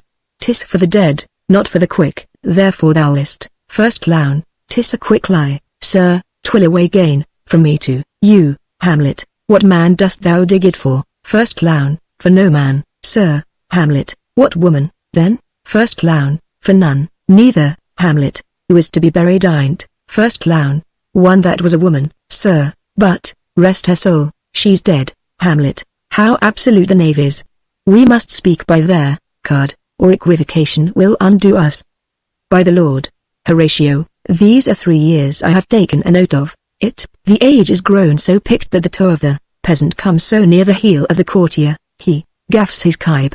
How long hast thou been a grave maker? First clown, of all the days I the year, I came tot that day, that our last king Hamlet overcame Fortinbras. Hamlet, how long is it since? First clown, cannot you tell that? Every fool can tell that. It was the very day that young Hamlet was born. He that is mad, and sent into England. Hamlet, marry, why was he sent into England? First clown, why, because he was mad. He shall recover his wits there, or, if he do not, it's no great matter there. Hamlet, why? First clown, 'twill, and not be seen in him there. There the men are as mad as he. Hamlet, how came he mad? First clown, very strangely. They say. Hamlet, how strangely? First clown, faith, e'en with losing his wits. Hamlet, upon what ground? First clown, why, here in Denmark, I have been sexton here, man, and boy, 30 years. Hamlet, how long will a man lie on the earth ere he rot? First clown, I faith, if he be not rotten before he die as we have many pocky courses nowadays, that will scarce hold the laying in. He will last you some 8 year, or 9 year, a diner will last you 9 year. Hamlet, why he more than another? First clown, why, sir, his hide is so tanned with his trade, that he will keep out water a great while, and your water is a sore decayer of your horse and dead body. Here's a skull now, this skull has lain in the earth 23 years. Hamlet, whose was it? First clown, a horse and mad fellow's it was. Whose do you think it was? Hamlet, nay, I know not. First clown, a pestilence on him for a mad rogue. A poor day, flagon of Rhenish on my head once. This same skull, sir, was Yorick's skull, the king's jester. Hamlet, this? First clown, e'en that. Hamlet, let me see, takes the skull. Alas, poor Yorick. I knew him, Horatio, a fellow of infinite jest, of most excellent fancy. He hath borne me on his back 1,000 times, and now, how abhorred in my imagination it is. My gorge rims at it. Here hung those lips that I have kissed I know not how oft. Where be your jibes now? Your gambols? Your songs? Your flashes of merriment? That were wont to set the table on a roar? Not one, now, to mock your own grinning? Quite chapfallen? Now get you to my lady's chamber, and tell her, let her paint an inch thick, to this favour she must come, make her laugh at that. Prithee, Horatio, tell me one thing. Horatio, what's that, my lord? Hamlet, dost thou think Alexander looked o' this fashion the earth? Horatio, e'en so. Hamlet, and smelt so? Puts down the skull. Horatio, e'en so, my lord. Hamlet, to what base uses we may return? Horatio, why may not imagination trace the noble dust of Alexander, till he find it stopping a bunghole? Horatio, 'twere to consider too curiously, to consider so. Hamlet, no, faith, not a jot, but to follow him thither with modesty enough, and likelihood to lead it, as, thus, Alexander died, Alexander was buried. Alexander returneth into dust, the dust is earth, of earth we make loam, and why of that loam, whereto he was converted, might they not stop a beer barrel? Imperious Caesar, dead and turned to clay, might stop a hole to keep the wind away. Oh, that earth, which kept the world in awe, should patch a wall to expel the winter flaw. But soft. Aside, here comes the king, and a priest, and see. In procession, the corpse of Ophelia, laerts and mourners following, King Claudius, Queen Gertrude, their trains, and see. The queen, the courtiers, who is this they follow, and with such maimed rites? This doth betoken, the course they follow did with desperate hand, fordo its own life, 'twas of some estate, couch we a while, and mark, retiring with Horatio, laerts, what ceremony else, Hamlet, that is laerts? A very noble youth, mark, laerts, what ceremony else, first priest, her obsequies have been as far enlarged, as we have warrant eyes, her death was doubtful. And, but that great commander sways the order, she should in ground unsanctified have lodged, till the last trumpet, for charitable prayers, shards, flints and pebbles should be thrown on her, yet here she is allowed her virgin grants, her maiden struments and the bringing home, of bell and burial, laerts, must then no more be done, first priest, no more be done. We should profane the service of the dead, to sing a requiem and such rest to her, as to peace-parted souls, laerts, lay her I the earth, and from her fair and unpolluted flesh, may violets spring. I tell thee, churlish priest, a ministering angel shall my sister be, when thou liest howling, Hamlet, what, the fair Ophelia, Queen Gertrude, sweets to the sweet, farewell, scattering flowers, I hoped thou shouldst have been my Hamlet's wife. I thought thy bride bed to have decked, sweet maid, and not have strewed thy grave, laerts, oh, treble woe, full 10 times treble on that cursed head, whose wicked deed thy most ingenious sense, deprived thee of. Hold off the earth a while, till I have caught her once more in mine arms. Leaps into the grave, now pile your dust upon the quick and dead, till of this flat a mountain you have made, to earth up old Pelion, or this guyish head, of blue Olympus, Hamlet, advancing, what is he whose grief, bears such an emphasis? Whose phrase of sorrow, conjures the wandering stars, and makes them stand, like wonder-wounded hearers? This is I. Hamlet the Dane, leaps into the grave, laerts, the devil take thy soul, grappling with him, Hamlet, thou pray'st not well, I prithee, take thy fingers from my throat, for, though I am not splenitive and rash, yet have I something in me dangerous, which let thy wiseness fear. Hold off thy hand, King Claudius, pluck them asunder, Queen Gertrude, Hamlet, all, gentlemen, Horatio, good my lord, be quiet. The attendants part them, and they come out of the grave, Hamlet, why I will fight with him upon this theme, until my eyelids will no longer wag, Queen Gertrude, oh my son, what theme, Hamlet, I loved Ophelia, 40,000 brothers, could not, with all their quantity of love, make up my sum. What wilt thou do for her, King Claudius? Oh, he is mad, laerts, Queen Gertrude, for love of God, forbear him, Hamlet, swoons, show me what thou'lt do. Weep, fight, fast, tear thyself, drink up Isel, eat a crocodile, Dost thou come here to whine, to outface me with leaping in her grave? Be buried quick with her, and so will I. And, if thou prate of mountains, let them throw millions of acres on us, till our ground, singeing his pate against the burning zone, may cost like a wart. Nay, and fooled mouth, I'll rant as well as thou, Queen Gertrude, this is mere madness. And thus a while the fit will work on him. Anon, as patient as the female dove, when that her golden couplets are disclosed, his silence will sit drooping. Hamlet, hear you, sir. What is the reason that you use me thus? I loved you ever, but it is no matter. Let Hercules himself do what he may. The cat will mew and dog will have his day. Exit, King Claudius, I pray you, good Horatio, wait upon him. Exit Horatio, to laerts, strengthen your patience in our last night's speech.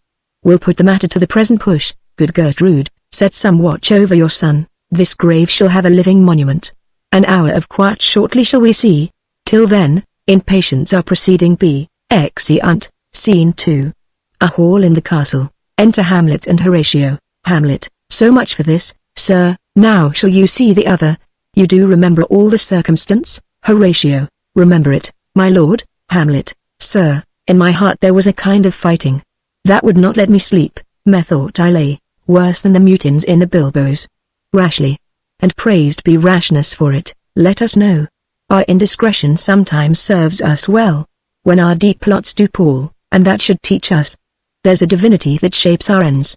Rough hew them how we will, Horatio, that is most certain. Hamlet, up from my cabin, my sea gown scarfed about me, in the dark, groped I to find out them, had my desire, fingered their packet, and in fine withdrew, to mine own room again, making so bold, my fears forgetting manners, to unseal, their grand commission, where I found, Horatio, O Royal Knavery in exact command, larded with many several sorts of reasons, importing Denmark's health and England's too, with, such bugs and goblins in my life, that, on the supervise, no leisure bated.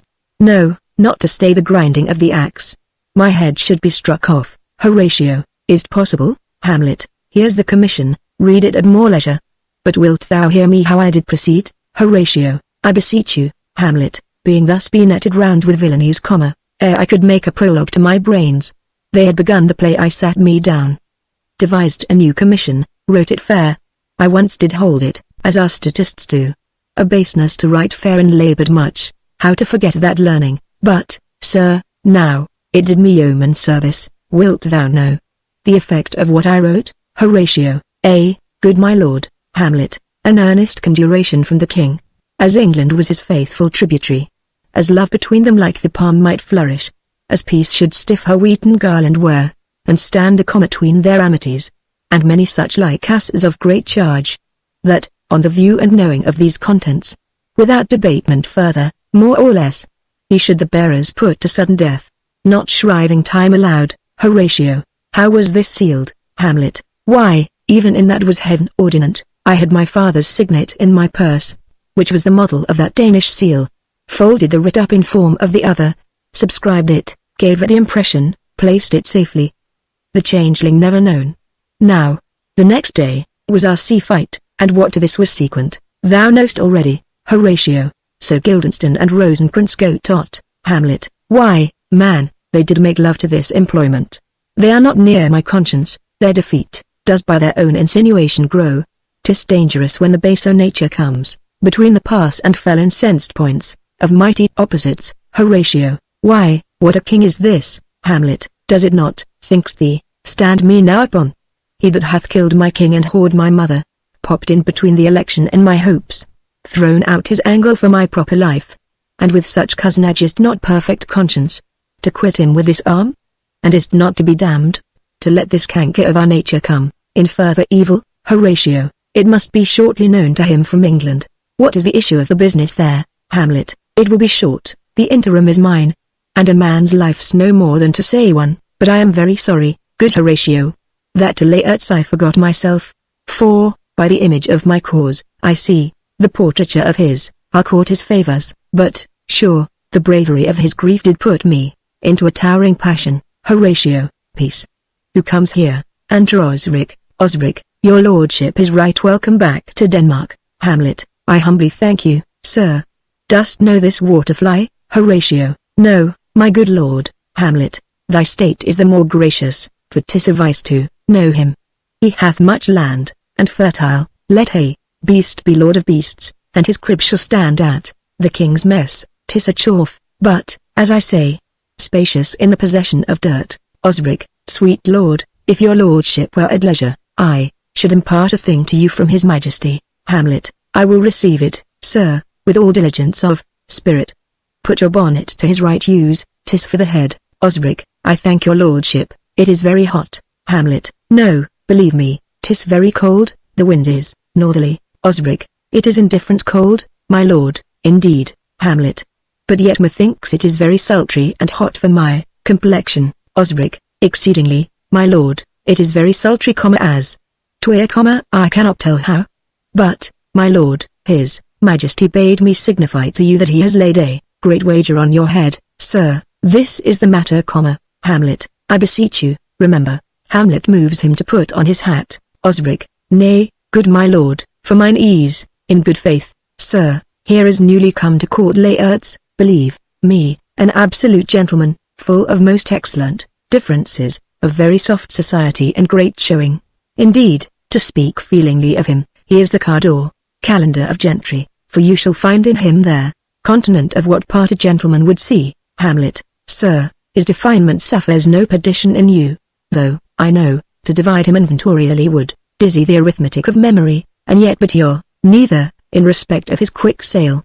But, in their verity of extolment, I take him to be a soul of great article, and his infusion of such dearth and rareness, as, to make true diction of him, his semblable is his mirror, and who else would trace him? His umbrage, nothing more. Osric, your lordship speaks most infallibly of him. Hamlet, the consonancy, sir? Why do we wrap the gentleman in our more raw breath? Osric, sir? Horatio, is't not possible to understand in another tongue? You will dot, sir, really. Hamlet, what imports the nomination of this gentleman? Osric, of Laertes. Horatio, his purse is empty already, all's golden words are spent. Hamlet, of him, sir. Osric, I know you are not ignorant. Hamlet, I would you did, sir, yet, in faith, if you did, it would not much approve me. Well, sir? Osric, you are not ignorant of what excellence Laertes is. Hamlet, I dare not confess that, lest I should compare with him in excellence, but, to know a man well, were to know himself. Osric, I mean, sir, for his weapon, but in the imputation laid on him by them, in his meed he's unfellowed. Hamlet, what's his weapon? Osric, rapier and dagger. Hamlet, that's two of his weapons, but, well, Osric, the king, sir, hath wagered with him 6 Barbary horses, against the which he has imponed, as I take it, 6 French rapiers and poniards, with their assigns, as girdle, hangers, and so, 3 of their carriages, in faith, are very dear to fancy, very responsive to the hilts, most delicate carriages, and of very liberal conceit. Hamlet, what call you the carriages? Horatio, I knew you must be edified by the margent ere you had done. Osric, the carriages, sir, are the hangers. Hamlet, the phrase would be more German to the matter. If we could carry cannon by our sides, I would it might be hangers till then. But, on 6 Barbary horses, against 6 French swords, their assigns, and 3 liberal conceited carriages, that's the French bet, against the Danish. Why is this imponed, as you call it? Osric, the king, sir, hath laid, that in a dozen passes, between yourself and him, he shall not exceed you, 3 hits. He hath laid on 12 for 9, and it would come to immediate trial, if your lordship would vouchsafe the answer. Hamlet, how if I answer no? Osric, I mean, my lord, the opposition of your person in trial. Hamlet, sir, I will walk here in the hall, if it please his majesty. 'Tis the breathing time of day with me. Let the foils be brought, the gentleman willing, and there, king hold his purpose, I will win for him an I can. If not, I will gain nothing but my shame and the odd hits. Osric, shall I redeliver you in so? Hamlet, to this effect, sir, after what flourish your nature will. Osric, I commend my duty to your lordship. Hamlet, yours, exit Osric. He does well to commend it himself, there are no tongues else for's turn. Horatio, this lapwing runs away with the shell on his head. Hamlet, he did comply with his dug, before he sucked it, thus has he and many more of the same bevy that I know the dressy aged oats on only got the tune of the time and outward habit of encounter, a kind of yesty collection, which carries them through and through the most fond and winnowed opinions, and do but blow them to their trial. The bubbles are out, enter a lord, my lord, his majesty commended him to you by young Osric, who brings back to him that you attend him in the hall. He sends to know if your pleasure hold to play with Laertes, or that you will take longer time. Hamlet, I am constant to my purpose, they follow the king's pleasure, if his fitness speaks, mine is ready, now, or whensoever, provided I be so able as now. Lord, the king and queen and all are coming down. Hamlet, in happy time. Lord, the queen desires you to use some gentle entertainment to Laertes before you fall to play. Hamlet, she well instructs me. Exit Lord. Horatio, you will lose this wager, my lord. Hamlet, I do not think so, since he went into France, I have been in continual practice, I shall win at their odds. But thou wouldst not think how ill all's here, about my heart, but it is no matter. Horatio, nay, good my lord, Hamlet, it is but foolery, but it is such a kind of gain-giving, as would perhaps trouble a woman. Horatio, if your mind dislike anything, obey it, I will forestall their repair hither, and say you are not fit, Hamlet, not a whit. We defy augury. There's a special providence in the fall of a sparrow. If it be now, 'tis not to come. If it be not to come, it will be now. If it be not now, yet it will come. There, readiness is all, since no man has aught of what he leaves. What is to leave betimes? Enter King Claudius, Queen Gertrude, Laertes, lords, Osric, and attendants with foils. And see, King Claudius, come, Hamlet, come, and take this hand from me. King Claudius puts Laertes' hand into Hamlet's. Hamlet, give me your pardon, sir, I've done you wrong. But pardon't, as you are a gentleman, this presence knows. And you must needs have heard, how I am punished, with sore distraction. What I have done, that might your nature, honor and exception, roughly awake, I here proclaim was madness. Was't Hamlet wronged Laertes? Never Hamlet. If Hamlet from himself be ta'en away, and when he's not himself does wrong Laertes, then Hamlet does it not. Hamlet denies it. Who does it, then? His madness, if it be so. Hamlet is of the faction that is wronged. His madness is poor Hamlet's enemy, sir, in this audience. Let my disclaiming from a purposed evil, free me so far in your most generous thoughts, that I have shot my narrow or the house, and hurt my brother, Laertes. I am satisfied in nature, whose motive, in this case, should stir me most, to my revenge, but in my terms of honor, I stand aloof, and will no reconcilement, till by some elder masters, of known honor, I have a voice and precedent of peace, to keep my name ungawed. But till that time, I do receive your offered love like love, and will not wrong it. Hamlet, I embrace it freely, and will this brother's wager frankly play. Give us the foils. Come on, Laertes, come, one for me. Hamlet, I'll be your foil. Laertes, in mine ignorance, your skill shall, like a star I the darkest night, stick fiery off indeed. Laertes, you mock me, sir. Hamlet, no, by this hand. King Claudius, give them the foils. Young Osric, cousin Hamlet, you know the wager? Hamlet, very well, my lord, your grace hath laid the odds o' the weaker side. King Claudius, I do not fear it, I have seen you both.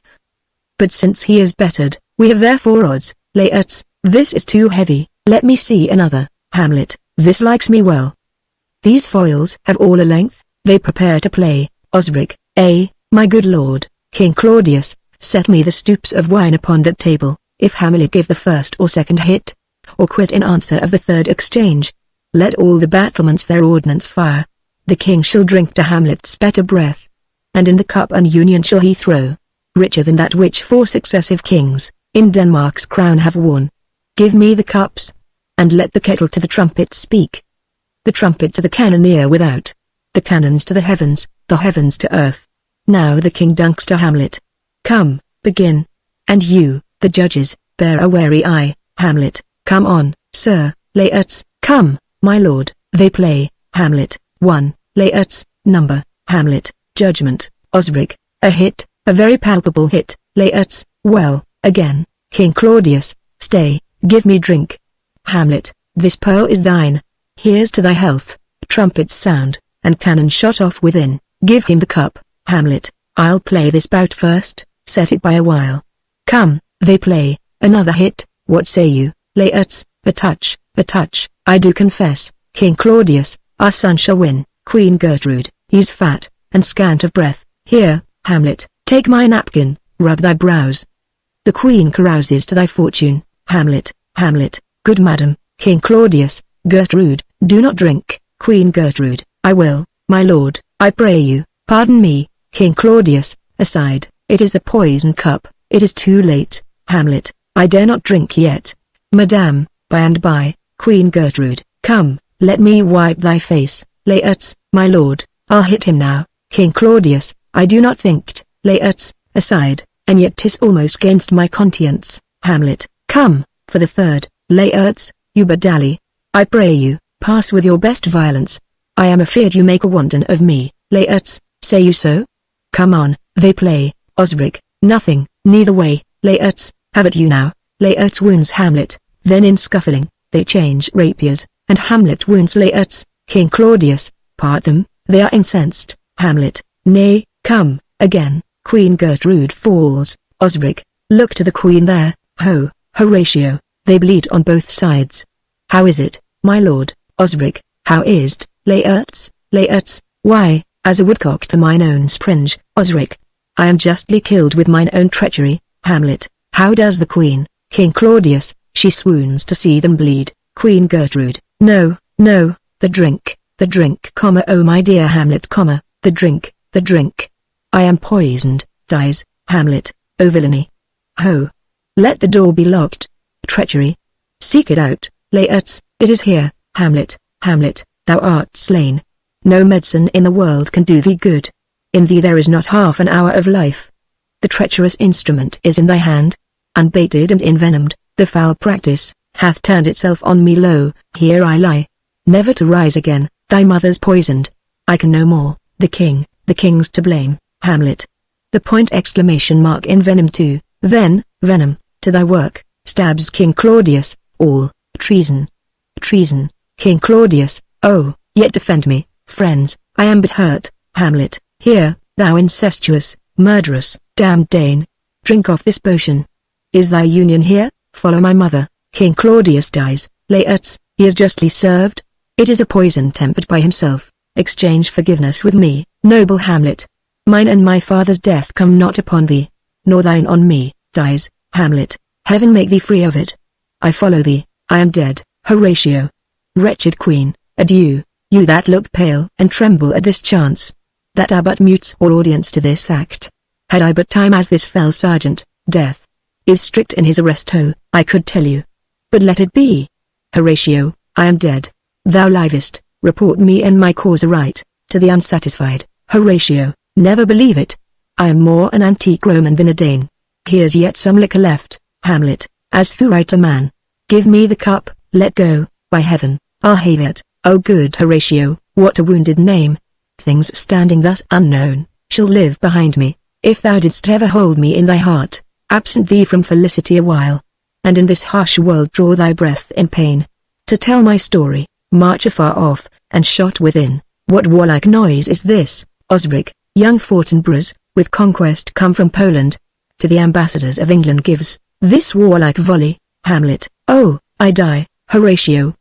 The potent poison quite o'ergrows my spirit, I cannot live to hear the news from England, but I do prophesy the election lights, on Fortinbras, he is my dying voice, so tell him, with the occurrence, more and less, which have solicited. The rest is silence, dies, Horatio, now cracks noble heart. Good night sweet prince, and flights of angels sing thee to thy rest. Why does the drum come hither, march within, enter Fortinbras, the English ambassadors, and others? Prince Fortinbras, where is this sight, Horatio, what is it you would see? If aught of woe or wonder, cease your search. Prince Fortinbras, this quarry cries on havoc. O proud death! What feast is toward in thine eternal cell, that thou so many princes at a shot, so bloodily hast struck? First ambassador, the sight is dismal, and our affairs from England come too late. The ears are senseless that should give us hearing, to tell him his commandment is fulfilled, that Rosencrantz and Guildenstern are dead. Where should we have our thanks, Horatio? Not from his mouth. Had it the ability of life to thank you, he never gave commandment from their death. But since, so jump upon this bloody question. You from the Polack wars, and you from England, are here arrived, give order that these bodies, high on a stage be placed to the view, and let me speak to the yet unknowing world, how these things came about, so shall you hear, of carnal, bloody, and unnatural acts, of accidental judgments, casual slaughters, of deaths put on by cunning and forced cause, and, in this upshot, purposes mistook, fallen on the inventor's reeds. All this can I, truly deliver. Prince Fortinbras, let us haste to hear it, and call the noblest to the audience. For me, with sorrow I embrace my fortune. I have some rights of memory in this kingdom, which now to claim my vantage doth invite me, Horatio, of that I shall have also cause to speak, and from his mouth whose voice will draw on more. But let this same be presently performed, even while men's minds are wild, lest more mischance, on plots and errors, happen. Prince Fortinbras, let 4 captains, bear Hamlet, like a soldier, to the stage, for he was likely, had he been put on, to have proved most royally, and, for his passage, the soldiers' music and the rites of war, speak loudly for him. Take up the bodies, such a sight as this, becomes the field, but here shows much amiss. Go, bid the soldiers shoot, a dead march. Exeunt. bearing off the dead bodies, after which a peal of ordnance is shot off,